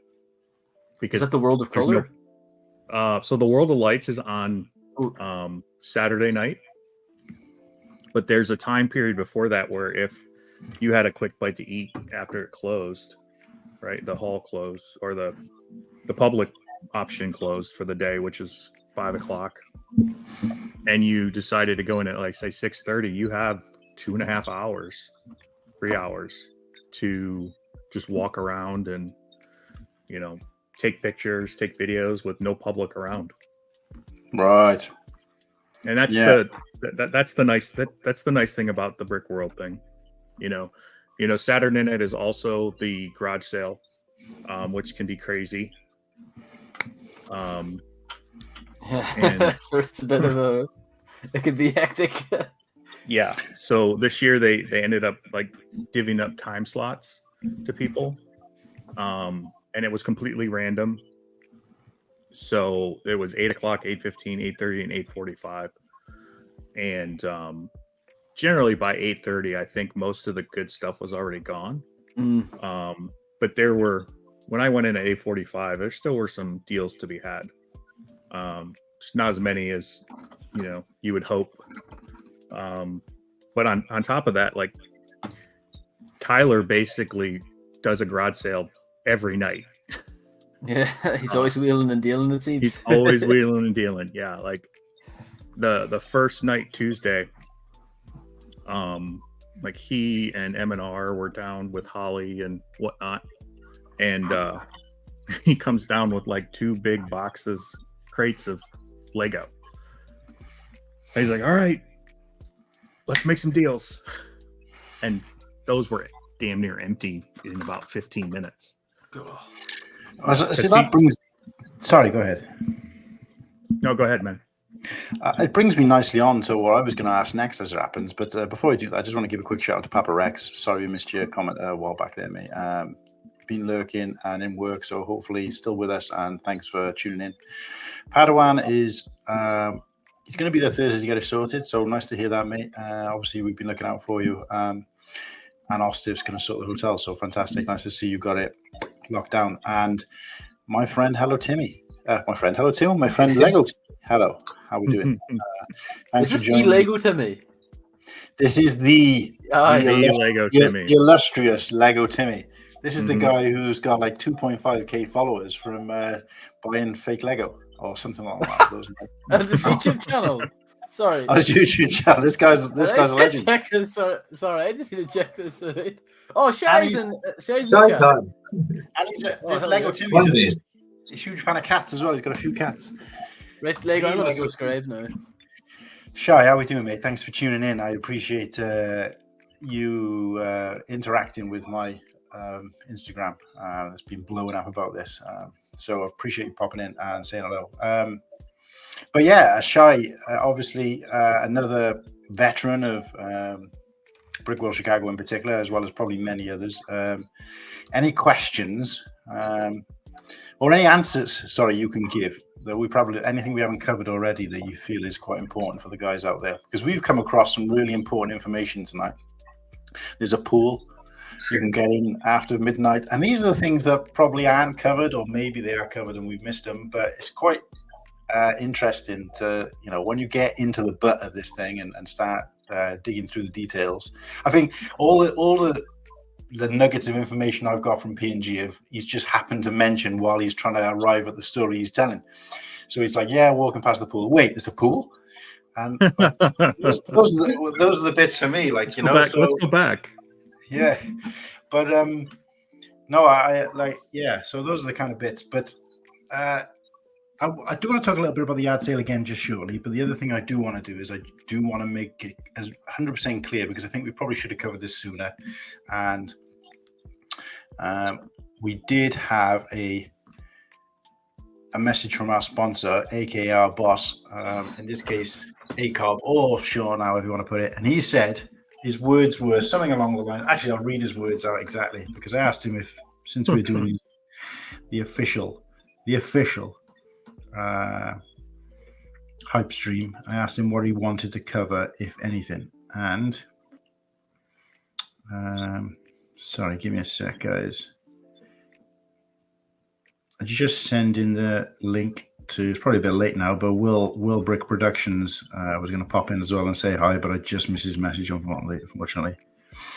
So Sean said, and I quote, "Hammer home that you aren't paying for the whole hotel. It's just a reservation. It'll authorize your card, but then it drops off." So essentially what he means by that, I mean, this is, if anybody's ever booked a hotel anywhere in the world, this is usually the case, particularly abroad. So, and stop me if I'm wrong, PNG, but they'll, just to clarify that it is a card, that it is, you haven't just put in some bunk information, and obviously, you know, it's a fundable account. They'll kind of reserve an amount. I think is it the amount of just a one night stay or something like that, just as a kind of reservation? It really depends on the rate you get. If you get the Brickworld rate, I think it's just an initial authorization to make sure that it's a real card, and it drops off after, I think, a week or so, maybe 2 weeks.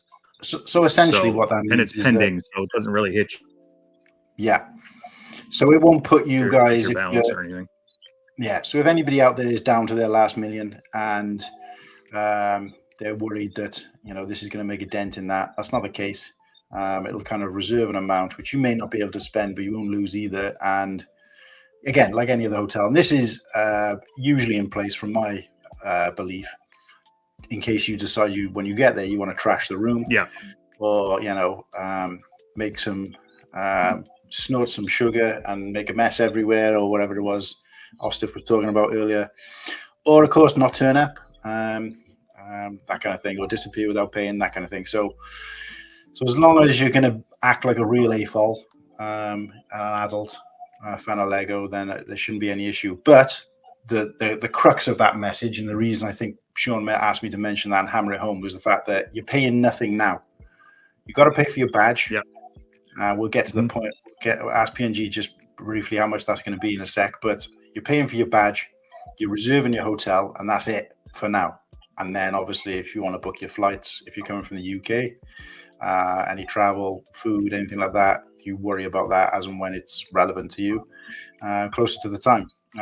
Probably not even, for most people, probably not even this year. So you're looking kind of at, you know, January-ish time before people start worrying about those costs. And then obviously your food. But then when you do get to the hotel, would you pay for the hotel then on arrival or on departure? So you basically, then here's the other good thing. If you use one card to do your reservation, you can change that at any point, because they have you put the chip in when you check in, and that's when the full authorization happens for the room. Depending on if you're using, yes, Lego Timmy, you should go to Brickworld 2025. It is the best thing. Some of the best fun you're gonna have, man. Yeah, and Timmy, we're here to make that happen. That's the point of us. Yeah. So, you know, if you decide like, oh, I want to use this card instead, or you want to put half on one card, half on another, they'll let you do that. There just has to be a card on file when you check in for quote unquote incidentals. Was like if you order room service or you go to the bar and you charge your room, things like that. So it's a pretty seamless process. And I will say that if you try to get in and they say they don't have any rooms for the block, just keep trying, because it keeps changing. They will sit there and adjust the amount of rooms needed based on demand. So, okay. Well, the majority. Sorry, go ahead, man. I was just going to ask, because that's just give me an idea. Because obviously, me and Cor sharing the room. So does that mean when we get there, you can pay half it on his card and I can pay half it on my card, or does it have to be just him? And I'll give him the cash? I think it's going to be easier if you give him cash. Honestly. Yeah. Okay. Yeah. And then after you ring up his bar bill, pay him back for that. I don't drink, so it'll be my I don't drink much either, so. Fantastic. My sugar capsules, my sugar granules from the week. Skittle ones. Yeah, all my crushed up bags of Skills from the fridge. Okay. I never touch a mini bar. It's always expensive. Oh yeah, tell me about it. But so we talked briefly about badge prices. So yep. I know you can't talk the prices for this year or for next year, sorry, because you don't know. But this year's prices, we do actually. We do it's know on the website. Right. Yes, it's on the website. Oh, okay, I missed that. So okay, so I've got them in front of me. Oh, fantastic! Seeing more prepared than the host. Well, you mentioned it. I just Googled it. I did actually have a quick look earlier, but I couldn't even seem to find anything for that. Like only the others. It may have just come up because I didn't see the prices yesterday. So,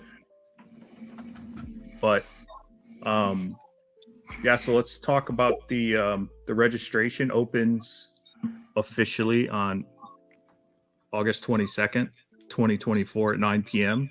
Mark will be on the ACOB stream, I hear, and they will be hyping that up even more. Yeah, so anybody who doesn't know what we're talking about up to this point, which I think would be odd, but ACOB, a couple of brickheads over on YouTube, they have got the live badge ticket sale stream. So head over to ACOB on YouTube and look for their upcoming video for Thursday. The timings obviously will differ in the UK. It actually works out as Friday morning, early hours of Friday morning, but.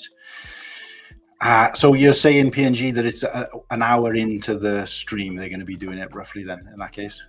Generally, yeah. I mean, sometimes with these streams, they'll start at 9 o'clock. Yeah. So show goes live at 8 p.m. US time, US ED time you are in now, aren't you? If you're obviously on your East Coast. So ED time, if that means anything to you guys, 8 p.m. The show starts 9 p.m. The tickets go on sale, so you'd be riding with everybody else, and it'll be like a live buy scenario. For us in the UK, that is 1 a.m. on Friday. The show starts 2 a.m. The tickets should go on sale. So if you're still awake and you want to go to Brickworld, you got to be there because they're expecting to sell out in the show, right? I think what's going to happen is what will sell out is the initial block of rooms. Those go really fast. Yeah, that's what I was worried about. Was the hotel. Yeah. For the badges, they limit it to 2,000 badges as a whole across the AFOL community, and we hit that eventually, right? It doesn't happen immediately. And there's still always badges available. Like, oh, I forgot to do this and I need to buy some badges. It's usually like the week before up until the week before the show is when the badges stop going on sale. But this year, the price for the full weekend is $120. If you get your order in before February 28th of 2025. After that, it becomes $160 until May 1st or May 31st. And then after that, it is $200. So sorry, say that starting price again if we buy on the day. $120. I don't know what that current. Probably about 100 pounds for you guys. Roughly, yeah. And that's for the full. That's for the full week. Yep. Wow. Yep. And am I That's right in really saying good. That's really good. Yeah, Sorry, £92. Slippy. Sorry, I will say again. What was it? 92. £92. Jesus. And that's So- like, sorry, that's like the full, like, Any Wednesday tax to on that? Sunday Full access. Monty. The full thing. I don't remember if I paid tax on it or not. Honestly, Yeah. That's where they Is get it- you. See. but I mean, No. tax is they base it on where you live Right. What All right. in the what's- U.S. So What's like the? I know it's more encouraged to stay on site. But Mhm. what would be the kind of average price for the hotel room for the week? For like ooh. I don't know what rate they got last year, because I used my points, my Marriott points for it, and the cost of the room at the hotel right now seem overly inflated, and I don't know if that's just because they haven't fully like turned the inventory on, which happens, but like for right now, I can't get my room using points, which is very rare. And when I called Marriott, they said, yeah, they don't have the full inventory of rooms up. So that's why the price is so high and why you can't use your points yet. So the hotel rate right now is like $320 something for a basic one, but it's significantly lower with the Brickworld rate. I just don't know the full price for that. Plan on like from Tuesday to Sunday, I don't know, 1,000 to 1,200. But it could be a little bit more, it could be less. I don't know. There's plenty of I will say there's plenty of hotels around the convention center.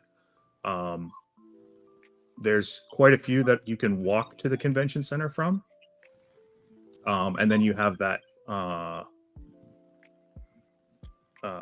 shuttle that goes around Schaumburg that can take you to different ones. Like they stop at the Aloft, the Marriott, and somewhere else in that loop. And you can look that up online if you look up Schaumburg shuttle service, and it'll pop up for the convention center. And I think the Renaissance on their webpage has the link for that as well.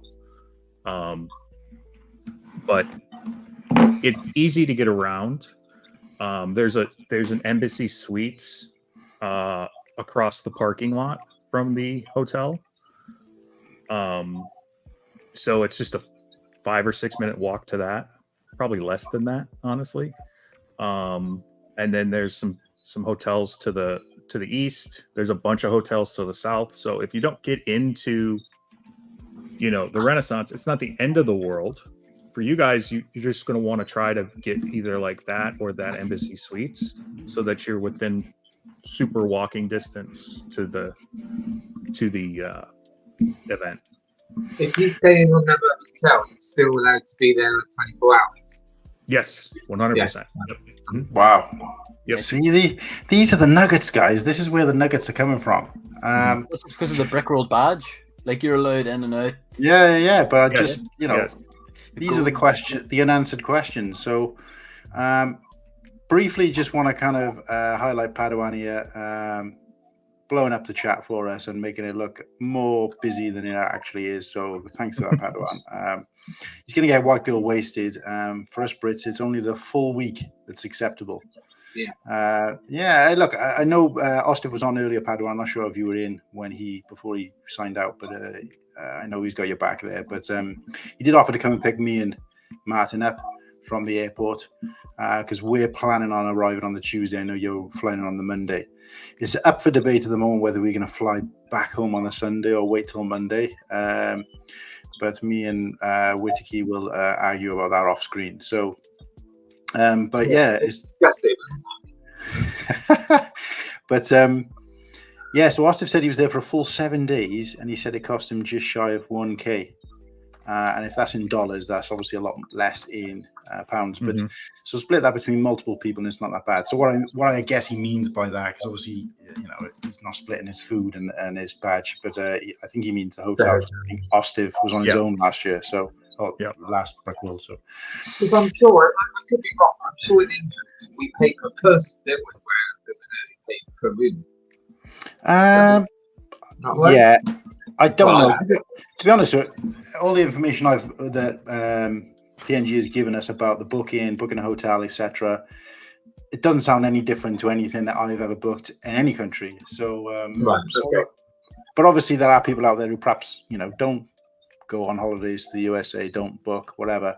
So all I'll say at this point is if you're out there, whether you made yourself known, whether you're a member of the Girth Gang, whether you've ridden with us before, or whether you're new to the stream watching this on replay, and you're from the UK and you're interested in going across to Brickworld and you're feeling like, well, I don't really know anybody, I don't know who to go with, reach out to us, either here or over on Instagram. Look, I've never met Martin in person, I've never met Slurpee in person, I've never met PNG in person. In fact, of all the people who I'm going to be mingling with, I've never met a single one of them in person, and know very little about their personal lives. However, the way this community works is this is how things happen. So this is how we make friends, if you like. And if you're one of those people out there watching, you're not sure, you're unsure, you're a bit nervous, whatever, reach out, and I'm pretty sure we can arrange something, and we can get out there together. And obviously, the more the merrier, for want of a better term. So. Because what we were saying in the green room earlier, and no, I'm not an axe murderer. Yeah, we won't go into that conversation. They all say, I am not a serial killer, I promise. No, but what Padawan says, I mean, especially for us Brits, I mean, it's not worth going for the weekend, is it? I mean, you've got to go for the whole week. No. I don't think so. Yeah. You're not gonna fly in Friday and leave Monday. No, it's not really. I mean, just for the flight length, it's not worth it. Oh yeah, that's gonna catch me as well. That Padawan, yeah, the tipping. The tipping culture, yeah. I mean, you do get used to it. I think the thing I struggle with, and I think me and the other guys were chatting about this before, is that the price you see is never the price you pay. And I know that's not the case in all states, but the general consensus across America is, this is the price that's advertised, and that's weird for us because no matter how much you've done it and how much time you spent in the US, I mean, I've had about 10 different holidays across 10 different states in the US, and I still. You just can't get around it. But I think mostly because I work in retail, so my job is to price and sell products. So you never just quite get the gist of something you do 24/7. So, but having said that, the exact opposite for me when I go over to the EU is I'm like, oh wait, I don't have to tip. This is included because they have a working wage. I still do, but some places might accept a tip, but. Yeah, most of them don't where I go. So, but yeah, I think PNG made a good point there. Working wage. So for anybody who's kind of against tipping or might be against tipping, it is because the people you're tipping essentially don't earn what we would even class as probably a minimum wage, maybe. And I'm not going to go into the details of that because it's not really relevant. But bear that in mind if you're going across.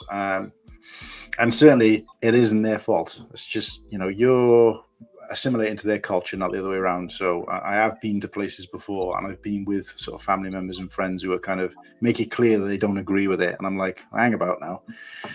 You wouldn't like that if they came to your country and said what they do and don't agree with.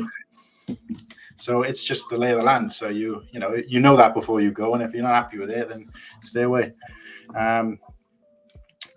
But yeah, so there was a quick thing I wanted to mention. I'm apologies if you did mention this while I was kind of doing something else. But am I right in saying that by buying the badges, we get that reduced price for the hotel? So it's a link. You don't even have to buy a badge to get that rate. Once they announce the code, that's the code you're going to give them when you do your booking or online do your booking. So So you I mean, can do that. ideally, if you're booking a room, you're going to be buying a badge at some point for the week. But again, don't think that it's essential to buy everything at 9 p.m. The biggest thing is to get the hotel reserved, and then say in 2 weeks, go back onto the Brickworld website and order your badges. That's quite interesting you say that, PNG, because forgive me if I've missed something here, but why wouldn't you just do it all there and then? I mean, if you're strapped for cash, Right. If there's one thing that you should, and you're like, oh, I only have $200 or whatever to go towards a badge. Well, if you're planning on staying the full week, you want to get your room as soon as possible, at least on the books. And again, like, yeah, but no actual cash comes out, does it? No, but it'll be on your card for a little while as pending, and it's just a hold, right? And that's what Sean was talking about, is that it's okay if you see a charge go across for like $400, right? They're just checking to see if it's going to go through, and then it'll come off. It's just a temporary charge, right? Whereas Brickworld, the badges, like Mark wants us to, he wants to sell out day one, but most people buy them over time. That's why he's got the different price points during the dates, and it's cheaper to get them before February 28th. Perfect example, 2 years ago, we decided to go. I bought tickets for the weekend on March 2nd, and it was $65 a person, I think, at that time. Maybe it was $70 a person. If I had booked the week before for $80, I could have had the entire week. So it's very important that if you're going to go, to save some cash for whether it's the Lego or the hotel, is that you get your tickets before that first date, because they go up incrementally after those dates. I think I want to get mine as early as possible, so that's out of the way. Yeah, so I don't have to worry about it. I think, it's probably the same for everybody, regardless of how far you're traveling. But for us in particular, coming from the UK, and it being such a big event for us, because it's essentially a holiday as well, rather than if I went to England for a weekend or for a couple of days, it would be classed as a trip. Whereas if I leave the country, it's a holiday. So for me, I'd want to be booking it all there and then. And like you said, it is a monetary thing. But for me personally, I want to be booking both the hotel and the ticket on the live stream, or 100%. Frame of mind. And obviously I was going to ask you what the figure would be. So we know $120 for the badge. But the amount that they'll reserve for the hotel, essentially what you're saying is it's an unknown amount. It depends. Yeah, I don't know what they, I travel for work all the time. So for me, I don't ever see that like pre-charge. But like I think that the biggest thing is, like, if you use a debit card, right? It takes the cash out of your account as not being able to be used, and then it comes back on in like 2 to 3 weeks. Whereas if you use a credit card, it's usually like a couple of days and it falls off, type of thing. So, yeah. I think Mark said about 5 days, roughly. Yeah. Okay, so I just want to see if there's anything we didn't cover that I had originally put a banner up for.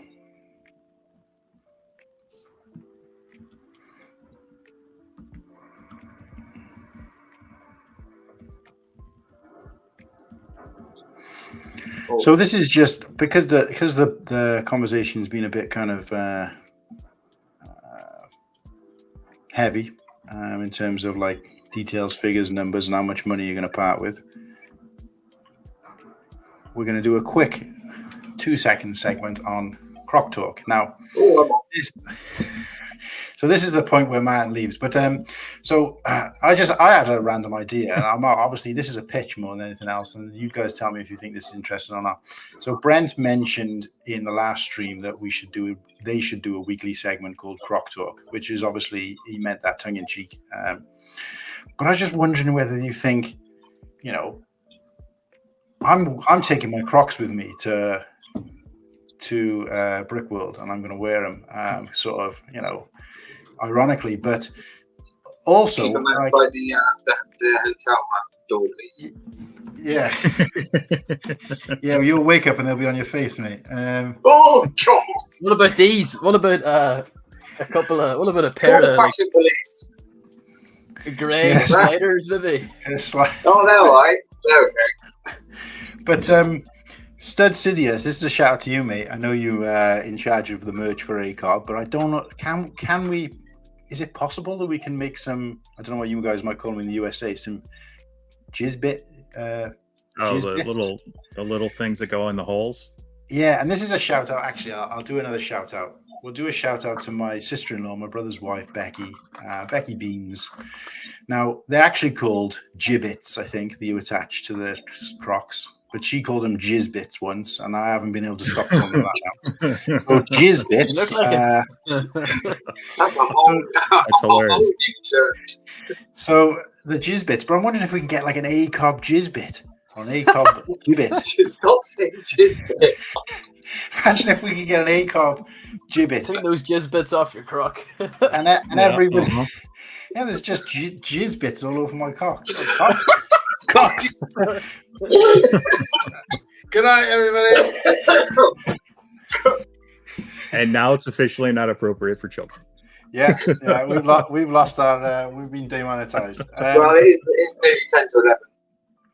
Yeah. So, so I just thought, why don't the guys think about doing that? You know, everybody was talking about how great Crocs are. So if that's the case, why don't we get some gibbets, ACOB inspired? So that's so if it ends up happening, guys, you heard it here first. If not, then it was just a laugh. So, so while we're here, I've done a couple of shout outs myself. I'm going to do one more, which is to my daughter, Maya, who recently subscribed to my channel. She is a bit of a Lego fan and a huge Star Wars fan, thanks to me. She's starting high school now in September, and I know she's a little bit nervous. We're taking her away for a couple of days next week for a trip to Manchester. And so just shout out to her. She messaged me the other day to say I've subscribed, which was great to hear, but I thought she already had when she first found out about my channel months ago. So Maya, I know you won't be watching this, but shout out to you. Love you, and thanks for watching, probably on replay, and see you soon. And good luck going to high school. And she had, just want to say, a report from when she left school. Absolutely stellar. Green, bright green right across, because it was a kind of rag system, red, amber, green, and it was like green across the board, and we were well chuffed. So quick shout out there. Anybody else want to do a shout out to anybody? Friends, family? My kids definitely won't follow me, so. Yeah, my daughter's on this page, or the PNG page anyway, so she knows there's no following, unfortunately. But I'd like to give a shout out actually to Sean and Brent for constantly trying to get the community to be together and in a good way, and being all around fantastic guys. If it wasn't for them, very- we would have met all of Yeah, you lot. none of Yeah. this would matter. This stream wouldn't exist without them. And I to will be have honest, to give Tyler a shout out because he was the one who introduced me to ACOB as well. So yeah, all the main ACOB players are great people. They grow the community. Sometimes some of them may have opinions that we don't disagree with, but we all get by it because it's just an opinion. And when you come to Brickworld, you'll be able to understand what I'm saying when you meet them. They open their arms like your family. They include you, and they don't have any like you need to do this to be near us or around us or to hang out with us. So shout out to Brent and Sean. And that's what I'm really looking forward to.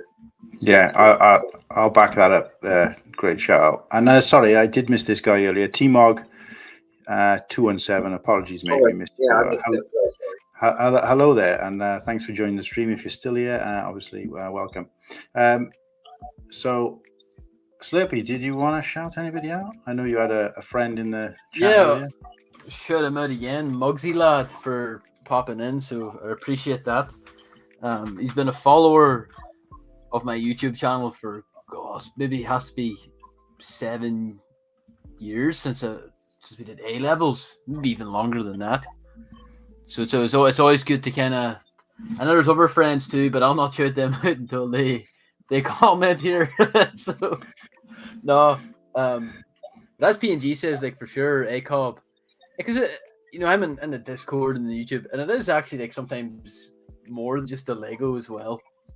That's what I notice as well. And everyone just seems like a bunch of lads, and it's like, yeah, I'm in the Discord shit posting most of the time, and it's just a laugh to me at the end of the day too, just another community. I've been missing that as well because I've been a part of different Lego communities growing up, the Flickr mock community, the stop motion community, and I think that this community just seems to be. I'm also at an age now where I'm a bit more mature, and I can kind of like, I don't know, make decisions for myself, like, oh yeah, this just works, and yeah, it helps that Sean and Brent are just so personable too, and it's more. I don't like to say it's more than just them, but it is, too. Like I think when I first started watching them was because of M&R. Yeah, he was on there, and it's like I went for M&R, but I stayed for the Gurf Gang. Like it's like, I don't watch it live. I typically would watch it the next day at work or the week after, but it's good. Slurpee, yes, Moxie, still hanging around. Slurpee the goat. So we're actually to stay this long. There is someone else to say. Obviously, I can't say the real name, but I'll just say LP. Yeah, shout out to him. I went to Legoland the other day with him. So shout out to him. I'm celebrating. So, yeah. He knows. Shout out LP, in the shadows there. But yeah, look, guys, I appreciate the shouts. I'm really jealous of Slurpee because not only has he got a friend, which is one more than I've got in the real world, but also a fellow sort of Star Wars friend, if you like, which is the main reason I'm in this community, because I don't have any Star Wars friends in real life, certainly not ones who are kind of this invested. But yeah, I echo all of your shout outs 100%, particularly around ACOB, and I will, in case I get absolutely murdered, do a shout out to my fiance Kirsty, who is my biggest supporter bar none. And I'm saying that as if I'm a megastar who's got 3,000 followers or whatever. That's far from the truth. But in terms of getting to this point, which is 3 episodes from nothing, my biggest supporter and helps me along the way, and couldn't ask for a better friend. So yeah, love to massive shout out to you for making me part of this. So thank you very much. Yep.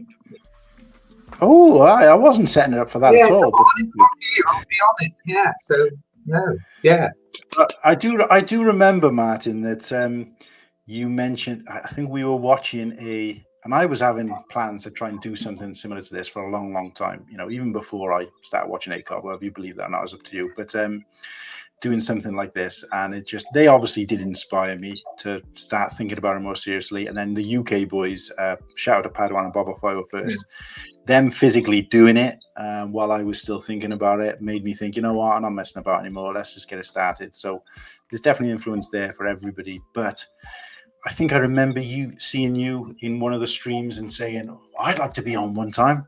or something like that. They were and I just thought, I was looking for somebody as a co-host, and I thought, right, if I ever get this off the ground and it works, he's going to be the first call, because, because I could see he was eager to have a go and get stuck in. I was just loving the community, and I just wanted to be a part of it. Yeah, of course. And this is how you get your name out there. And Slurpee, of course, because I don't know. I just always found him a bit of what's the word? An enigma, because you had a slightly different name face across all your Instagrams. So I was thinking, is this a real person? Is this a bot? But it's nice to get to know you as well, mate. So thank you so much. And I think it was a nice blend when we did last week. I know we chatted about it a bit earlier offline, but a nice blend. We got an Englishman, an Irishman, and a Welshman. But I just think the three of us, we bounced off each other quite well. At least I thought so. But we've got other people to clarify that for us. So I want to do. I know I appreciate, Matt, and you said you needed to go at about 11, and I don't want to go much past 11. So, Slurpee, apologies that I probably won't show another of your it's 100% stop motions tonight, but we will definitely do it as a regular segment if this becomes a regular show, of course. But I just want to do a closing Brickworld or a closing story. So, PNG, I know you said you had a couple of stories to talk about. Is there anything that have you already said them? Is there anything else? Any funny stories you wanted to cover that you haven't had a chance to? No, I think that those are the big ones that are the most memorable as a whole. I mean, like I said before at the beginning, spending time with people who are in the community that are into the same things that you are, and there's not really any judgment in the community, is the ultimate part of Brickworld. Because it is about bringing the community together and boosting everybody up as a whole, as Mark would say. Yeah. And Shy, I didn't realize you were still there, mate, or perhaps you've been in and out. I appreciate it either way. Keep it up, boys. Yeah, look, I said to London Bridge Bricks the other day when I was on his chat. Sorry, I'm making it sound as if I was with him on the panel, but I was chatting to him through the chat, I guess. He was asking a couple of questions to me. And he mentioned that, I mentioned to him that I feel like there was a bit of a hole, not a hole. What's the term I'm trying to look for? There was like an emptiness of Star Wars and Lego YouTube coverage in the UK. And I'm not to say that there isn't. I mean, I was talking to London Bridge Bricks. He's a huge YouTuber from the UK, but particularly in the Star Wars community. So what I was noticing through the Girth gang is there was a lot of UK members in there. I think Whittaky was probably one of the first people I spoke to who realized he was from the UK. And then, just in that kind of conversation we were having while the guys were presenting their show, it turned out there was probably about 10 or 12 of us. And I thought, wow, this is a much bigger community than I thought. Now, obviously, Padawan and Boba jumped on that opportunity first, and all credit to them. But I still think there is a kind of like a bit of an emptiness in terms of Star Wars, Lego, and covering things like this. Just going over to America, going to brick conventions, and for me, I think that was really what this is about. So yeah, and look, I've said this from the very beginning, but we're open to suggestions. We're a very new stream, a new sort of channel, if you like, as well, and this is just kind of starting off. So if anybody wants to see anything in particular on these upcoming shows, let me know. I don't think there's anything that we wouldn't want to cover.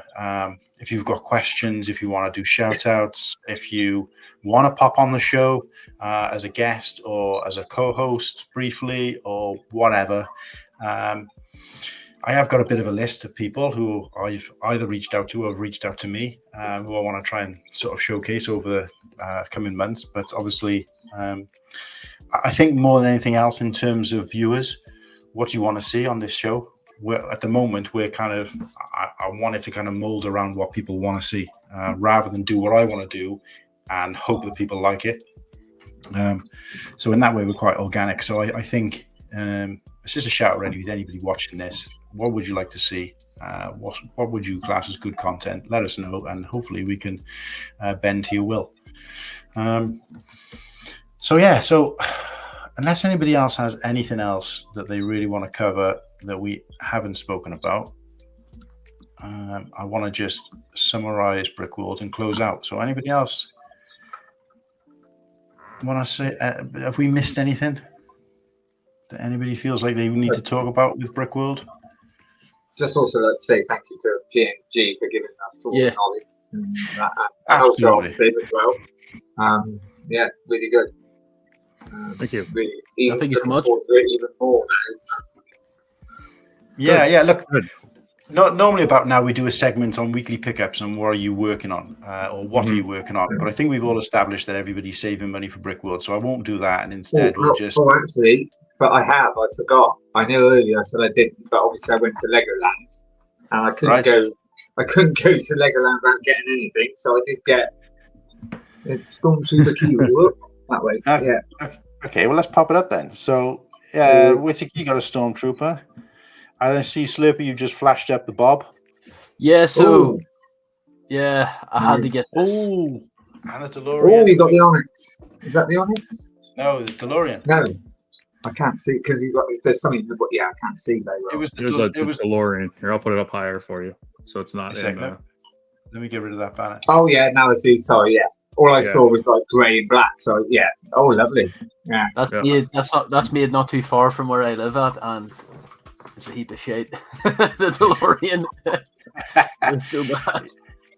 Well, I feel a bit left out now because I didn't actually purchase anything. I did get the Luke Skywalker keyring from Lego Store, but I'm pretty sure I bought that on the last stream. I might be wrong, but so we got a Bob. Well done, Slurpee. Nice to see. I was going to say I did get the because I kind of don't buy as much Lego, but it was after the last stream. Martin got the Jedi Bob Starfighter, and I'm like, right, I will get that. And then I had seen on Argos the X-wing UCS was discounted 25%. So I got that and Bob Starfighter with more discounts. But I also picked up the series. I think it's 26 right now, the collectible minifigures. Mm-hmm. And I feel like I'm one of those people who's been displaced whenever they moved from bags to boxes, because I used to be able to. I know what it is. I know. I was good at it, and I don't like gluten. But after the move to boxes, I've really struggled. But there's an app out there where you can just go up and scan them, and oh my days, I look like a right tool up at the till asking, the cashier, Mom, give me 5 minutes here so I can, look for greenhead guy or. But yeah. Wait, so you felt like you look like more of a tool doing that than feeling the bags? Yeah. It's the looks I used to get when I used to feel the bags, and then in the end I just thought, I'm not doing this anymore. I'm going to grab a trolley, even if I didn't need one, and put the whole box in the baby area where the baby would sit, and then walk around grubbing we call it here in Wales, but feeling the bags whilst shopping. So it didn't look so. It probably looked worse actually, but I wasn't just stood in the same place. But you're right, mate. I was the same, but I voted with my wallet. So as soon as they went boxes, that's it. I haven't bought one since. I mean, oh, sorry, Martin. I was going to say, I did notice in the UK Boys chat as well that quite a few people didn't actually know about Rakuten UK, so that's quite good that they do now. Rakuten UK, yeah, get on it. Well, normally we would cover a bit more in detail about what guys have picked up, what are they working on in terms of mock, that kind of thing. And we would do what deals are out there. We would talk a little bit more about some of the shows and what other Lego sets have been released, best places to get bargains. We haven't done any of that on purpose in this show, guys. If you're missing that, I apologize, but we will get back to that kind of regular thing. There are plenty of places out there that show that kind of content anyway. You'll probably do it far better than we do. But in terms of that coverage, we really wanted to only focus on Brickworld and segue into a couple of little things to break the ice a little bit. But yeah, sorry, Slurpee, you were trying to say something. Say again? This has been a nice mixed bag. Yeah, it's been, Yeah, I'll try to mix it up a little. I think next time I'll probably put these banners in order, so I'm not kind of up and down like a yo-yo. And some of them I kind of forgot until after we'd finished talking about it. But hey, it is what it is. It's all part of the blag. But yeah, to echo what everybody was saying, thanks very much for PNG Bricks for giving up his precious time and You're a lot welcome. more time than we originally expected. And I know obviously it's the middle of the day there for him, whereas here, it's time. So, but, I really appreciate you giving us some fantastic nuggets. Well, I appreciate the invite. Like you, I'm fairly new into the streaming and community as a whole, and the community has been nothing but open arms and great things. And I appreciate all the invites that I've gotten and all the shout outs I've gotten. So thank you for inviting me. Well, anytime you want to come back, mate, as a guest or even as a host, you're more than welcome. Just let me know. So the one thing I am going to say is a couple of things I did write down here that I wanted to mention, but not actually headings as such, is that just want to give a little bit of love to Padawan. I know he's popped up, and this is the first. He's kind of did it a bit of a Tyler, disappeared for a while. And I know he had good reason, but he's just popped back up on our stream, which I was quite privileged that this is where he made his first reappearance. Apologies to anybody who's wondering why there's a bunch of noobs talking about something that they've never actually experienced. But I think for me, that was what was great about it, because we've all been inspired to go from what we've seen, and hopefully this does some of that for you guys. But also, I feel like you take in more information when it's something you don't know about. Like, we've literally hung on every word that PNG has said and what Ostif was saying. Whereas if we already knew, it would be like my experience versus your experience, and we didn't want that. So we may not be able to do it the same way next year if we're still around. Thanks very much to ACOB for letting us do the official hype stream. And obviously, any feedback is appreciated by anybody, anytime. Very open book. And yeah, one to stock and one to rock. So we are the ones to rock, and ACOB are going to be the ones to stock. So we rock you ready for Brickworld, and they'll get you the tickets. So just to kind of summarize. ACOB, a couple of brickheads over on YouTube, live badge sales and hotel if you so wish on Thursday. Head over to the YouTube channel, a couple of brickheads, and their upcoming video on Thursday, and you can join the fun. And again, like I said, guys, if there's anybody out there who's coming from the UK, or even if you're coming from the US and you're going on your own, you're going for the first time, you want to meet up with a bunch of guys who are new, or a bunch of guys who aren't new, and would like somebody else to bump into, if you want to come and meet us, me and Whittaky and potentially Slurpee or whoever else, and come and meet us in the hotel. It's your first time, you've watched but you've never got involved, and you want someone to walk in with, whatever, we're here for you guys. We got to give back to this community, because it's kind of like pay it forward. So let's have a look here.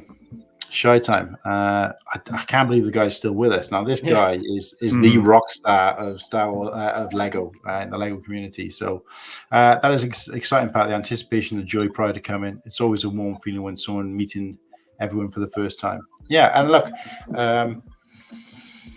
I think there is a level of kind of apprehension. Maybe not so much for somebody like me, because I can talk a glass eyeball to sleep, but also because I'm kind of a little bit outgoing and a bit of a cocky SOB. But I know there are probably a lot of people out there who, traveling across the world or traveling a distance and then meeting a bunch of people they've only ever seen on TV. It's almost like, you're meeting celebrities.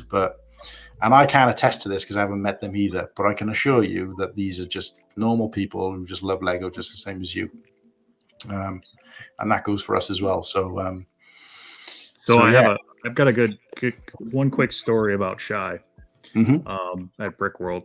So I'm walking in Tuesday to check in. I happen to see him. We're both checking in at the same time. And I'm finishing up, and he just taps me from behind, and I'm like, "Hey, Shy, I'm Nick with PNG Bricks." He's like, "I know who you are." And at that moment, I was like, That's awesome. You know So, me? yeah, wow, somebody knew. Yeah, it was great. So, those are the interactions. And then the other cool thing is I had someone come up to me.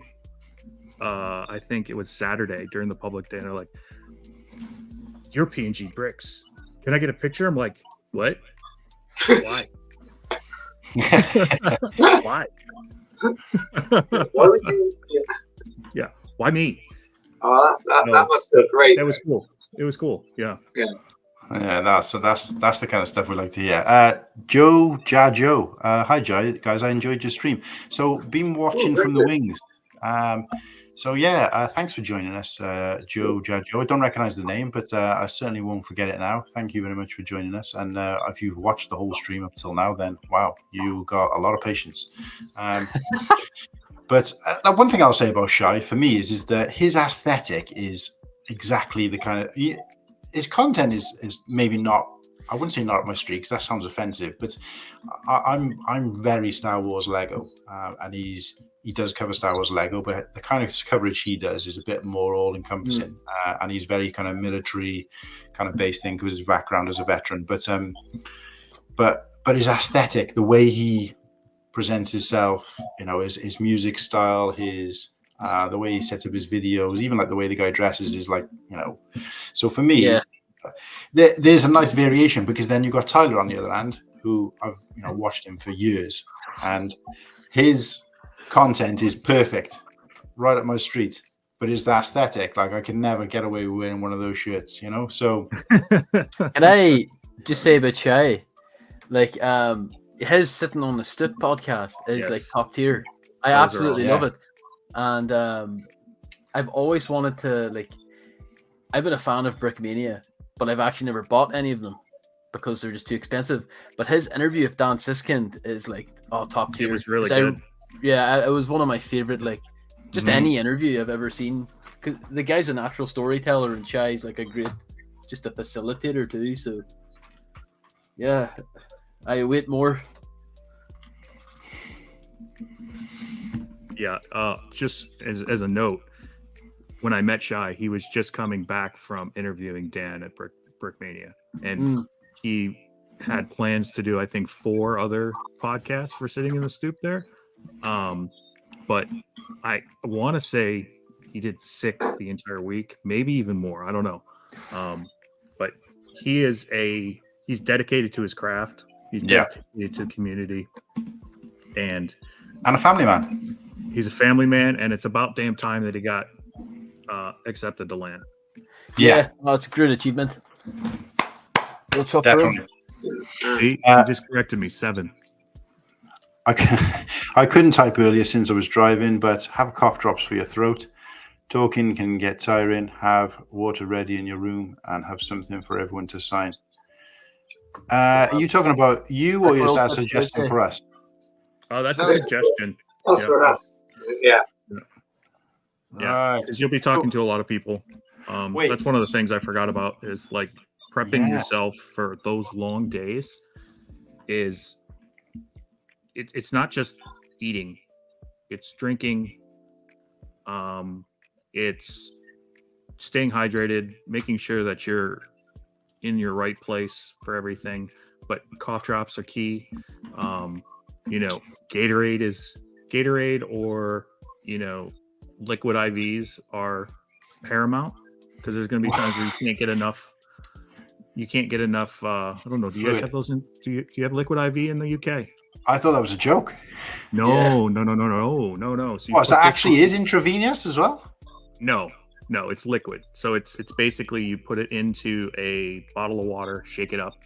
It's got electrolytes. I thought you were walking around with one of those bags on a metal. I could. I can. Damn, that's commitment. I can still start an IV on a crackhead, so I can easily make one of those. It's no big deal. But anyway, these liquid IVs are great for when you just can't get enough water in and enough electrolytes. There's some sugar in it. It just gets you through the day. So, and I will always have at least 30 of them with me because they come in big bags at Costco. So if you need one, you can hit me up. Yeah, you're gonna have to do a Costco run with us, PNG, Yes. just so we can haul a bunch of intravenous bags. That's just got to be the craziest thing I've ever heard. And actually, it does bring me on to an extra point is, and apologies again, I sounded like I was closing out at one point. But anybody, if they've got to go, I appreciate it. But I just want to know about this, keeping things in the room to be signed. So I've seen people, I know you had your own sort of stickers made up. Was that to give out? How does that whole thing work? Yeah, so everybody's different. So some of us have sig figs to give out. Some have tiles, some have stickers, some have a combination of both.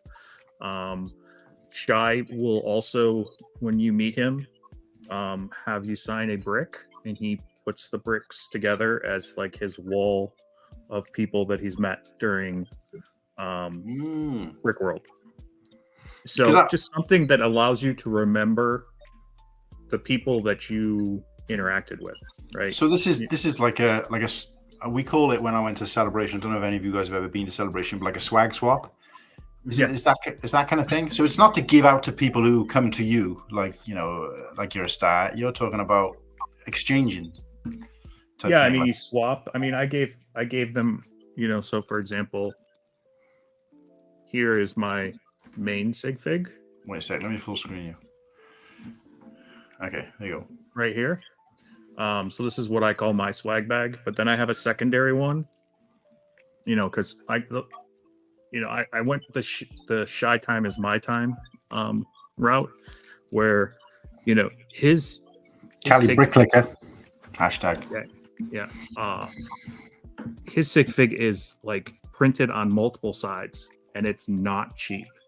But you know, if you give him a nice sig fig, he may or may not give you one of his nice sig figs.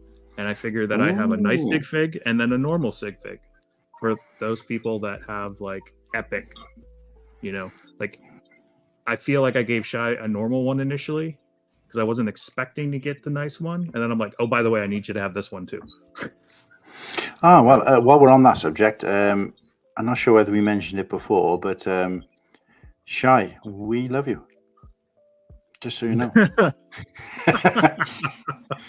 But yeah, no, look, I like that kind of thing. And it's funny, actually, because me and Martin were talking. Actually, I think all three of us were talking in the last stream about how when it comes to making purchases, and again, this is something probably missed. I could have done a little bit more on this, but I won't go into it in too much detail. But we talked a little bit about the fact that because we're coming from abroad and obviously we're trying to pack a light, we're not going to be, or at least I'm not going to be looking to buy any large sets, no matter how rare they are. Probably not even anything even sort of this size or bigger. And so show that off while I see it. It's still in the cellophane, still in the plastic wrap. Stop teasing me with that. But I wouldn't even pick up anything that large. For me, the intention was to buy like smaller things. And I'm not a huge figure collector in terms of like for my own collection. Sig figs, fantastic. But in terms of building out my own collection, I'm not a big figure collector. So what I've seen for sale there doesn't seem to be a lot that I would actually purchase, but I do like these goodie bags, which are, of course, in some cases would be free. But that kind of thing, merchandise like pin badges, patches. I'm a huge patch guy. Got a couple of patch jackets that I wore to Celebration. That's the kind of thing that I'll be looking. Anything that's kind of, you know, I can fit in my pocket to purchase. Mm-hmm. So, and from what I've seen, and correct me if I'm wrong, PNG, but from that point of view, Brickworld can suit any budget as well, because you can go there with zero money to spend on yourself and pick up a load of sort of swag from these guys, exchange some swag, particularly if you're in the game yourself and you've got something to swap, I guess, and little bits and pieces like that, which are, you know, probably a lot cheaper in term rather than, you know, spending hundreds of pounds on sets. So it's definitely worth thinking about for people who are worrying about a budget, if that's the case as well. So yeah, but make sure you have a budget, because you're going to spend the money. You're going to see something, you know, you may get that coveted 8 o'clock slot for the garage sale. You're going to spend some money there. Trust me. You're going to be like, oh, I got to have that. That's a hell of a deal. And then you're going to go, how the hell am I getting this home? and then you're going to leave some clothes behind. Oh, yeah. Oh, And you're like, it's coming home, baby. Yeah, look, you're right. I should rule it out because there are a couple of sets which are probably around about that size, actually, that if I saw, obviously depending on price, I probably would get because I know what a good deal is and what a good deal isn't if I've had my eye on them for a while. Mm-hmm. But also because I'm not a big box guy. So I quite happily leave the box there and bring home the bags, which would obviously save me a lot of time and space. So yeah, I'm not going to rule it out. I was just saying that, if I had to go there and, if it was between going out for a meal with you guys or a bunch of the guys to Miller's Ale House or whatever, or buying the set that I want and staying in the room on my own, I'm at Miller's Ale House all day, So, so again, going back to what Matt and I think Slurpee said as well, it's all about the mingling and the community for me over the spending and then the bulking up my collection. So, yeah. No, I know from just going to the States too. Like sometimes you see good deals and it's like I can't take this home. Like I'm not, it ain't happening. But it's the wee trinkets, odds and ends, that kind of thing would be like the Tyler's tiles or whatever they're called, or sig figs, or the custom bricks. Like, but we'll see. I can't say I will or will not be going, but I'm definitely hyped. Yeah, well, if we hype one person up, even if it's one of the hosts of, then we've done our job. But look, when I went to Celebration, I'm actually into. You might not have even heard of it, you guys, but I'm into cross stitch. Believe it or not. So I did a cross stitch to a load of Phase 1 Clone Trooper helmets, and I just changed the color of the stripe that goes down the middle and across on every single one. So I think I did about 50 in the end, and I didn't repeat any colors because I've got a huge bag of thread. So I gave these out with SWCL, and the L was in the color of the helmet. So if you imagine the Phase 1 with the lime green, so it's SWC. I haven't got one to hand. Maybe I'll bring it on the next stream. But I gave those out, and they were tiny little bits of Ada is called, that you do cross stitch on, a little thing like that. So it's almost like a bookmark type size. Hand stitched all those, which took me months and months, and just literally gave them out. But the good thing is, because when I was giving those out, similar to what you just said about Shy PNG, is that there was some people giving out swag, which was just kind of stickers, basic stuff. As soon as I was giving them one of these, which I put them in little baggies as well with a little sticker and all the rest of it, they were like, wait, did you make this yourself? And I'm like, yeah, I hand stitched all of them. They took me take me about an hour or so each. And they were like, wait a sec, digging in their bag. And then they got out their kind of premium stuff, which was like, some of the stuff I got was absolutely fantastic. One notably was a pin badge, which looks like it's a professionally made pin badge. It don't look like something someone's made. They've had made. And it's the Metro, the London Underground sort of symbol. And instead of saying underground, it said high ground. And there was just little things like that. The other one I picked up was Warwick Davis from Willow. But instead of Willow's face, it had Willem Dafoe. So it was Willow Dafoe. And it was like a patch. Was it a patch or a sticker? It might have even been a pin. And just like, again, so I'm not trying to suggest that everybody, but I think going back to what Shai was saying, if you've got bits and pieces that you can give out or you can distribute or even just get signed by people and you're thinking of coming, start thinking about something now that you could, you could do or you could bring, even if you just bring a bunch of blank tiles and get them all signed like Shai does, which is a fantastic idea. So, but right, more like that. I've gone over 25 minutes of what I said, so 5 more minutes, and yeah, I'm gonna have to shoot. Yeah, and I'll be honest, mate. I think we're going to close it down there. So, unless anybody else has anything more to add, we'll have a last comment by Padawan. All my spending money is for booze and good food. Yeah, so I think it might have been him I was talking to it about, where it's more about that than actually buying products. So. But yeah, for so sure. Look, guys, I'm not going to try and repeat myself, but thanks to everybody. Appreciate you all being here and giving up your time. And obviously, apologies, we ran over almost 3 hours when I did say 2, but such is the way of live streaming, apparently. And I'm just going to play another No, I'm not going to play the outro music. I'm going to play the intro again for anybody who didn't hear it. No, I tell a lie. I'm going to play the original one I made, which hasn't got as much lyrics, but we can play it out. So yeah, thanks, guys. Shout out to everybody still in the chat, still watching, and everybody on the panel. Thanks, guys. Appreciate you. And we'll see you on the next one, hopefully in 2 weeks' time. But see you all there. ACOB live stream Thursday. Get yourself those badges, guys. Thank you. Later, everybody. Thank you. See you later. Got some outro music. Just going to put the volume up. Wait a sec. To welcome all to a cool hangout where we can chat and talk. Cool look. Would like to welcome all to a cool hangout where we can chat and talk. Cool look. Would like to welcome all to a cool hangout where we can chat and talk. Cool look. Would like to welcome all to a cool hangout where we can chat and talk.